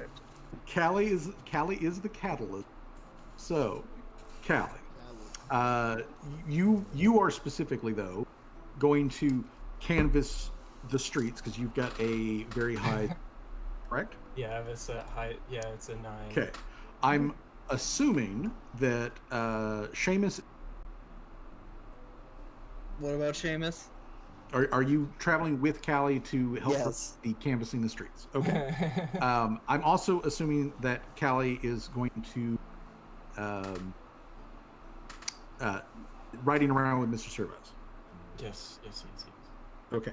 So I know that Callie, Mr. and Swag are doing canvassing. Laria and June have been asked to go to the worship house. Whether they actually do that or not, but they've been asked to do that. Jamal is kind of not in a good place right now, so he might just stay at He the might inn, just and get drunk try again to and keep his head down. I'm actually a little concerned about him. He's been I am quiet, but he's concerned. never acted like this before. Yeah, this Usually is not like Jamal. this is Very, new very behavior. much. Oh yeah, the Very- funny shit, they do not know at all, but Jamal's not saying nothing. Yeah, like that's. Yeah, well, yeah, but this is new behavior. Like this is clearly different than before. So you could just like tell Tim to keep an eye on Jamal at the tavern. That also keeps Tim from NPC wandering off. Okay, so that breaks us up into the party going into multiple segments. So the active segment is going to canvassing the street. So, Callie, what I am going to ask from you is I'm going to ask for 2 society checks, you 2 successful society checks. Oh. The DC that you are aiming for is a DC 20. So we need 2 society checks, DC 20 or better, in order for you to successfully canvass and find somebody who can fulfill the qualifications that you're looking It might be Jover before it's even begun. for. It might be Jover. It's Well, it's alright. Jover. It's so Jover. Okay, Oh. that's Oh, that's that's one one. success. Okay, another one, right? Mhm. Uh-huh. Let's go. Okay, of All course. right. It's happening. We're back. Okay. We are back. Okay. Bro, I've been getting shitty rolls until now. It's just wouldn't matter. It's Thank destiny. you. Excellent. It is destiny. destiny. Okay, so let me tell you then what you managed to come across with canvassing. So with your successful canvassing, which this takes roughly 2 years to do this, you find that while most everybody here in town is employed directly by the Navy, and most of these people actually work a cushy job, considering they get all of the benefits of being military, but they are not frontline. They get to play with all of the really juicy technology and magic stuff without really super endangering themselves. Mhm. So this is a pretty cushy fucking for most of these people. But some of them push things too far. Some of them have urges or desires that go beyond. I don't like that. They go beyond the simple progression of military technology glory to Empress Udor. So, as you are poking around, a name comes up. A name comes up several times. And this name is Minnow. Minnow is apparently a alchemist of ill repute. Minnow was or is maybe technically a member of the R&D department or the Navy, the guys that actually work over Cotton Square. But he had a very public falling out with command a couple of years ago. Okay. He's still here. He's still part of the community and everything, but he had a very public dressing down. We're going to boot you fucking out if you toe the line again for whatever it is that he did. And no one's honestly sure what he did. They just are all aware of the fact that guy got a extreme cut down by the command. Yeah, he's on the whatever he did in the lab that they were totally not cool with. But he's still here in town. And I will the map another X where he can be found. He can be found down here. Okay. The dock area. Yep, he's down here in the docks area. So you'll need to take the sea elevators down to the dock to go track down Minnow. Right?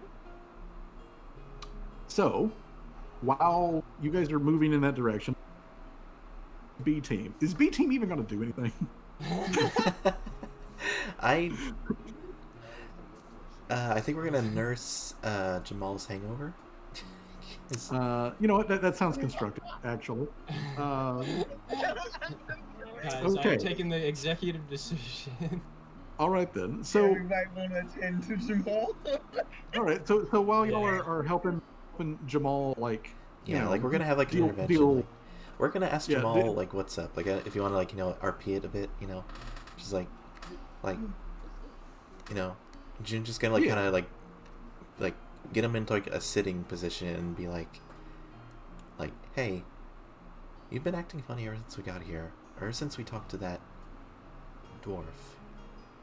What's up? Also, I will say this since you're allowed to speak up. You're really quiet, dude. Let me try turning up your volume on Discord. Sorry. Can I switch back?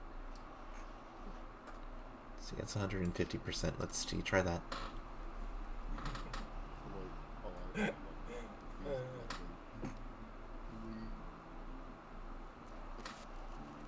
But yeah, that's what June is doing. I don't know if anybody Hello? else wants to join.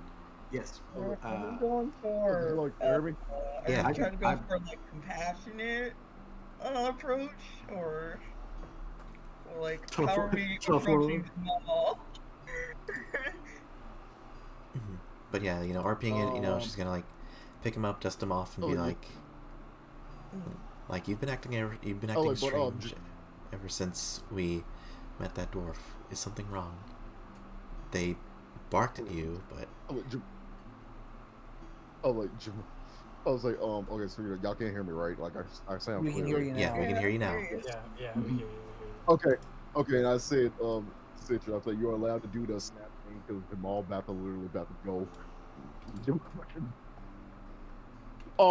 Jamal responds, it just gargle, just. What are you talking about? What? All this, just like like waving to him, like being like, for the most part, he's been one of the most competent and like serious characters, and now he's like in a pretty bad state. So like June is a bit concerned, more for like the fact that if he's gonna be like a danger to himself or others. Like, Jamal just Jamal just groans and just belts out. Shit, okay, I'll tell you. Sorry. Fuck. Wow. Back when I was in the war, I used to what was it called again?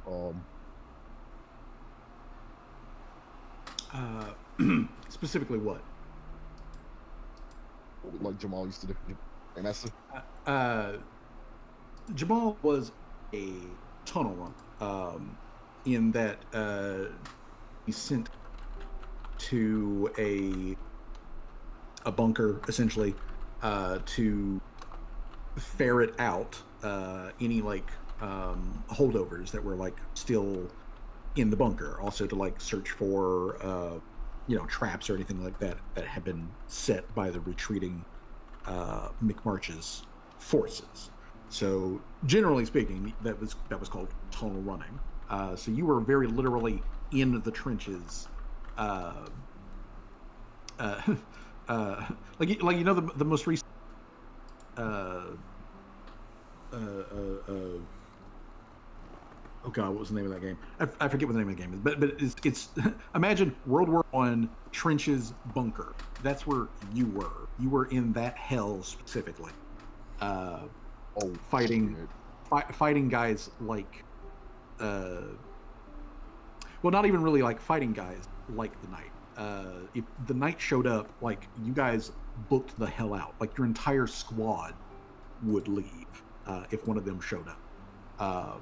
But it was an extraordinarily rare situation. Most of the time, you were fighting militarized citizens most of the time. well, and I'll say with that is just it said, and it's like just in one in them occasion of them kind of nice occur. Legends, I would probably say Jamal, unfortunately, had that realization. Well, that myth became a reality. He would and probably, and if you're saying Jamal just going to like the dude, the dude that was talking straight to me.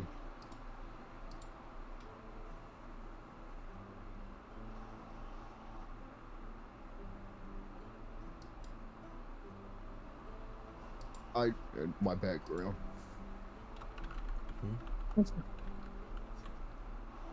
God damn it! What I'm that sorry. play? God damn it! That's my entrance. My Discord. Your Discord's freaking out on you. Discord. Yes, my Discord is freaking out. I was saying, it was like dude entrance. Just he knew who I was. I really hardly tell people this story that happened to me, but one night, one particular night, what we was doing at like normal rounds, um, was like one of them, or I don't know if it was one or two or three, a whole group of them showed up, and they warned us if they had like shown up to get the hell out of there. But I was one of the unfortunate ones that was kind of late to get out, and one of them snuck on me, and I was trying to struggle with my life to get away from him, and I managed to escape. But they shot so quickly. As soon as I looked back, they got one of my eyes, and I was just bleeding in pain while still running while shots were fired. They managed to get me again, but I managed to escape that night with my life and just never looked back. And potentially out of that, I was kind of out of commission to fight for a good while, and just Jamal just had a moment and just he shrugged. He kind of shrugged. What's the word? Shudder? Or Shuddered. Just and then just kind of just go back and just hang over. Stay. And just look like he passes out, but he's still awake.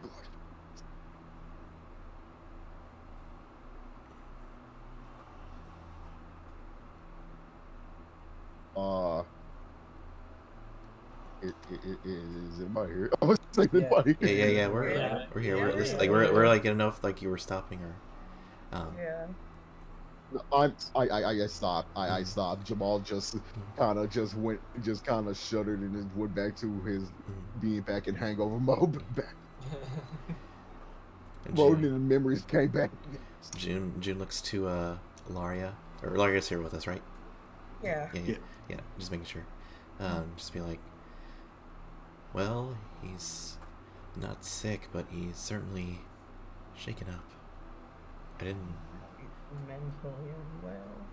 Yeah, you see, like June has like a very like a really serious look on her face when, like, as he was explaining this stuff, and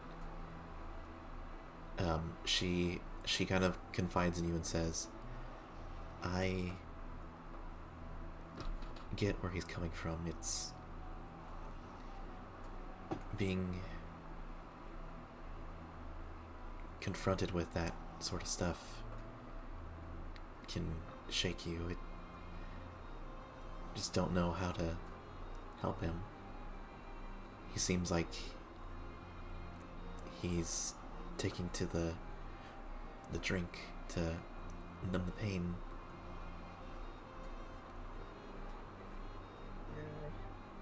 So you've had a dramatic past like him, I see. Yeah. I would say traumatic, but yeah. I had to deal with it in my own way. No, I see. I would say I think maybe it would be best if we do get out of here as soon as possible for his sake. But of course, we have to worry about the other two as well. They suddenly hear Jamal mumble, like, I don't want to go back. I don't want to go back. I don't want to go back. Like, he just passed out as soon as he said that, and he kind of just in a dream. He's like, but soldier, they're sick. And they're like, no, I do not want to go back. I know what my service. Jamal having a full-on flashback. Yeah. Versus that his head. Why is he doing it again? Like, so we're gonna have to convince Callie It's and going Seamus. It's gonna be hard to sell. We're gonna have to leave as soon as possible. I don't want to stay I here feel like longer than you guys do. it's I don't want to stay here any longer. Why don't you guys do what I asked? Maybe we'll be here for less time. Well, I feel like it's unfortunately, gonna be I'm like- really I'm hard like- to convince them to like. I'm like, Maybe we can get Well, I was. maybe we can get to like a midpoint. If you do some of the things I ask you, then we'll leave. all early. right. I would say. The DM's trying to talk, guys. I would. Okay. I would say this. Yeah. Finish up, Jack. I'm just kidding. I was like, I know, but I was gonna say, first of all, this is all Callie's idea. Second of all, we're not even powerful. We're not even like high level powerful to probably deal with half the people here. Well, I'm not asking you to go in and like bum rush them and start fucking killing everyone. Well, I'm telling you to be subtle about it for a reason. but unfortunately, Callie has made the mistake. The rest of the party to be subtle. Assuming, yeah. So, as we come here to the end of the session, last little thing that we're going to do is Callie and Seamus go down to the docks area, and you head over to the place where Manal, the disgraced alchemist, is supposed to live at. And when you guys get there, you ask like one of the other dock workers down there, like, hey, we're an alleyway, and you go down this alleyway, which is a tight squeeze for Mr. Cervantes, but like you go down this alleyway and sort of like shared courtyard, and one of the buildings is like there's no way to say that it is singed, it is stained in ways that like paint and nature don't do, and there are growths coming out of the wood, like the wood itself is diseased with something. And as you guys roll up, the smell here is not pleasant, and I want the two of you to make either I'll say you can either make religion or arcane checks. Your choice. Don't make arcane stuff. I will do arcane as well. Son of a bitch, I am using a fucking hero point. Fuck there that we go. noise. I am hero point go. God damn it! Now the roles are reversed. All right. Well, Callie. I'm Callie, an thankfully. expert! How the fuck? That is hilarious. What's your Okay. I modifier? mean, so is Callie. My modifier is a 2. However, I am an expert trained in it, which gives it 7. Well, the thing is you rolled a 3, Callie rolled a 17. Ah! So, I mean, well, still, you made a 12 with a 3, man. Either way, though, yeah, as you're just like looking at this place looks diseased and incorrect. It's just Callie. long. Callie, you put together that not only is this place just wrong, it is in fact diseased. But not only that, but as you are, as you're just like looking at it, you notice that one of the like pustules that's like slowly growing out of like the wood, one of the pustules like blinks at you. Alrighty then. And then like the door opens. There's nobody standing there. The door just opens like inward to like this building. There is light coming from the inside of it. The smell gets worse, but you can also hear slightly distantly, like somebody inside this building, quite happily whistling to themselves, like like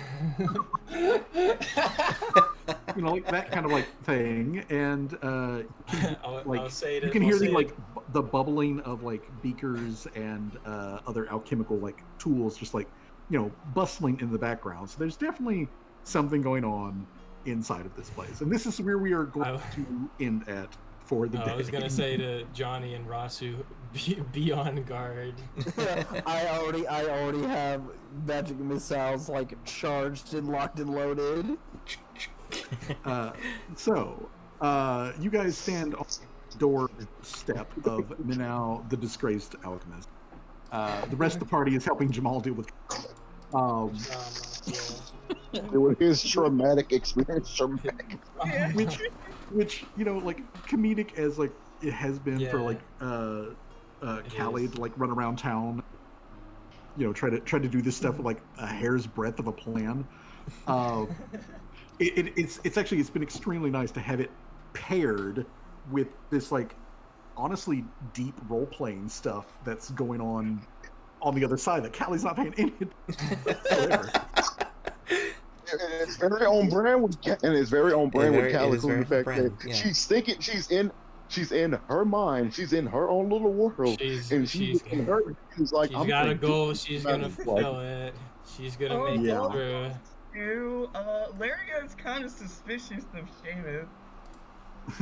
I wouldn't figure why. There's reasons, but either way, due to her vision, she thinks that like he knows something and like he's not like. Either way, one last little bit of paperwork to do, and then I actually have homework for you guys. Homework. Okay. So the paperwork is everybody can add 50 to their current XP totals. We have 500. All right, 50 extra XP. I won't mind that. We are halfway there. That should put everybody right at 500 XP. The homework that I am going to assign to everybody is I would like everybody to think up a character. Obviously not your own character, but think up another character. And that this character is someone that your current character knows. They can be a friend, they can be an ally, they can be a rival, they can be an enemy. I leave that up to you. Do they have to be currently alive, though? I'm guessing. Well, if they're not currently alive, it means they're current. Because they're otherwise active. Mm-hmm. So the thing is I want you to think up a character. You do not have to provide me with like a full thing like that. Just think of idea. Just give me an idea essentially of like, here is a character that my character knows from the past. My relationship to this character is we are friends, we are rivals, or whatever. If you to go the extra mile, race and like class suggestion or something like that. And I'm basically what I'm going to do is I'm going to bring these NPCs into the game to meet with you guys, because I do want to bring in more character backstory, and we've got some really good hooks for character backstory at the moment. But like, the next thing I want to do is I want to bring in some people from the past. So between now and next session, just name of this other character, what your relationship is to them, and if you feel like it, also give me like they are a gnome and they are a wizard or whatever, like those kinds of like. My character has to know them. Yes, it would be someone that could your it be character. like they're related to my character? Well, you know what? Actually, it could be somebody that you're related.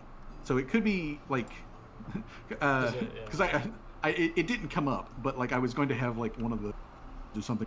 Callie, like, really, where are your parents? Probably dead. Like for real, where are your parents? But like, yeah, I mean, I did have a backstory planned for the parents, but like that would entail them both being like absolutely fucking dead. Well, I for mean, why they're not present. That's most characters. I mean, a lot of times. But yeah, just somebody that your character knows in some way or fashion, or I suppose alternately, somebody who knows your character. Maybe you don't actually know them, but they know. I have a question. Yes. About about just for like Azurkadi, do they have like their own like nation or like city like the Azurkadi? Yes, they do. Just that are just. Yeah, the Azurkadi do have their own like nation or their own like quote unquote state, essentially that's part of the empire. So like actually, real quick, since we're still here, let me jump over to the world map. And let me drag us over here to the world. Oh. All right, so the world map. I already got a few ideas. Okay, so I already have a good one. So essentially, this entire area that's Sea, that is just a hotbed of like Azurketi settlements and whatnot. As far as things, does it have to be one country? Could it be multiple potentially? Well, there are there are multiple groups. No, I meant like characters that we each individually come up with. Well, yeah. If you achieve and go for multiples, go right ahead. Right. But I would like to get one character from everybody so that I can bring in someone from your past. Obviously. Obviously, there's a bit of a special case when we're asking for like Leia and Seamus, because they are technically spirits that have had multiple. So the past is a very broad option. So if you want to go for something that is, weird, like oh yeah, I know this vampire or whatever. From in the past or whatever. Yeah, feel free to like shoot it at me. I got some shenanigans. Fuzzy, no. I have a question. You know those psychic fish that like enslaved my people for like thousands. Do they have the ability to like telepathically control other races? Yes, they do, and they can do it. I got an idea range. Then. I got a really fucked up idea there. I mean, to put into sort of like the scale. And technically it would be multiple characters. Actually, the idea I want to do actually. Well, you know what? Feel free to like shoot the construct in DMs or whatever, and we can work it out into something. Yeah. But but those psychic fish, they're so psychic that a group of 12 of them were able to telekinetically reach past the planet to grab a passing comet and redirect it into the planet. What the hell? That's how the Earthfall happened in Pathfinder's canon setting. There was an event called the Earthfall, and it was specifically a meteor called down to wipe out all humans. Damn, and it was done by the psychic fish. They pulled a Sephiroth. Yeah, they pulled a Sephiroth. Yeah, they did a whole 3-minute cutscene for you to take a piss and make a sandwich at the same time. Yeah.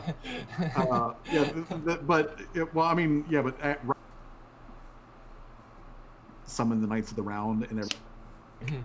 So it was just like 12 minutes of summoning the Knights of the Round. There you go, Fuzzy. Check the DMs. I got it. I'm gonna. But yeah. So either way, they are that sort of psychic. They are that kind of. They can quite literally psychically puppet somebody from the other side of the. So yeah, if you want to do like that kind of like for an NPC or maybe a couple, feel free to shoot me that and we can hash it out. but essentially, that's the last thing I wanted to get with everybody. Is just like I wanted y'all to think of a character or something from your character's personal past, either somebody that you know or somebody who knows you, that I can then incorporate into future stuff in the game. So, thank you all once again for showing up to play and shooting the shit and just having a good time. I'm glad. Yeah, this was a great Transform. session. I'm sorry, guys, if I go a little off the wall sometimes. It's okay. It's No, like bro, we're all no. just In the- doing No, a character. it's We're in all- the yeah. fun. Now It's it's yeah. bound to happen. Yeah, and it was also very enjoyable because it was funny. It was honestly, it was very enjoyable. Callie being a little like science gremlin on the side while everyone else is having deep like role playing situation. That sort of natural juxtaposition is just Well, at some point, the chef's kiss. backstory will come So- out, but not right now. I would say so central. So essentially, if anything, Jamal, we like. What did we learn today? Jamal do not like the Hell Knights. Well, Jamal's terrified. Yeah, and Jamal should be terrified of Hell Knights. They are not good news to be on like the battlefield versus them. But yeah, so more stuff about the like dwarves and whatnot is going to be coming up. Eventually, we're probably going in, which means stuff about the Dark Elves will also come up. And I'm looking for building on the side, and I'm waiting to dive into this. So I'm glad that we're really like pumping into this it. is really good. I'm having a lot of fun. I hope everyone's having a lot of fun too. I am. Yeah, I also like just really enjoyed like June's flat no when you asked to like do something. It's like, no. I mean, I was expecting it. I mean, we specifically had this obviously short, but like this like broad dwarf in like pitch black armor with spikes and like chains over his beard, telling us like hey, I'm watching your ass's shit lips, and just like you don't want to piss off that guy. It's like and y'all see what he did to Jamal, so that's definitely y'all warning. And you know what? I had not actually like written down anything on like public drunkenness. So when you like said that you just passed out like outside, I was like, that would probably be a lot, and dump you over the side of the cliff. Like, get out of here drunk. Woo! We dragged him him to the inn before he could get in trouble. Yeah, y'all hauled him in before he could catch the law that way. But yeah, so like I said, everybody, thank you once again for showing up and playing. This was a fantastic session. A lot of good role playing, a lot of good world building. I'm really interested for you guys to like meet with Manao, because Manao's a fun ass character, and it'll be great to see how this fucking goes. All right. So, everybody, Take care, have a everybody. good night. Enjoy yourselves. Bye-bye. Have a good night. Bye-bye. Bye-bye. Bye-bye. Bye-bye. Bye. All right. Well, that was a lovely session. And let's go ahead and see somebody raid. I was going to raid Val, but they just finished. So let's see. We have Astral, we have Turtle, we have Scarecrow, we have Sand Kincaid, we have Sapphire Gleam, Catboy, Mama Oko, Lexi, Ultra R2, River Bard, Daze, Mallow, Kamikushi, Silsey, Lori, Punish Kane, Hanedu, Waffle and a Toaster, Good Jared, and Alicia Life. Let's see. It's 1, 2, 3, 4, 5, 6, 7, 8, 9, 10, 11, 12, 13, 14, 15, 16, 17, 18, 19, 20. Alright, we have exactly 20, guys. Let's use our our fancy new auto D20 roller, and we will see who we raid. A 6. Okay, that's 1, 2, 3, 4, 5, 6. We're gonna raid Catboy. Alright. They're playing Tom Clancy's Rainbow Six Siege. Let me just double check that they are still live. Yep, they are. Alright. we'll do raid. NBCat GF, there we go. Alright everybody, thank you so much for being here. This was an amazing session. Again, as always, thank you to our amazing GM and our lovely players. I will hopefully see you guys Monday. Oh wait, no. I am busy Monday, so it's gonna be Sunday. Yeah, okay, so Sunday, not Monday. I always get those mixed up. I need to actually make a schedule. But yeah, have a good one, everybody. Take care. I'll see you later. And bye-bye. Mwah. Oh, I forgot. I need to add an end screen to this. Oh well. I'll just do the raid. Bye, everybody. This was fine. This was a fun time, as always. Thank you, Indra. I appreciate you and everybody, even if you guys weren't active in chat and just lurking. I always appreciate you. Thank you so much, and take care. Bye-bye. And just 3, 2, 1. Boop. Like, I still use it. I have a bunch of art that I love. Oh, June Julie VT, thank you for the raid. Welcome on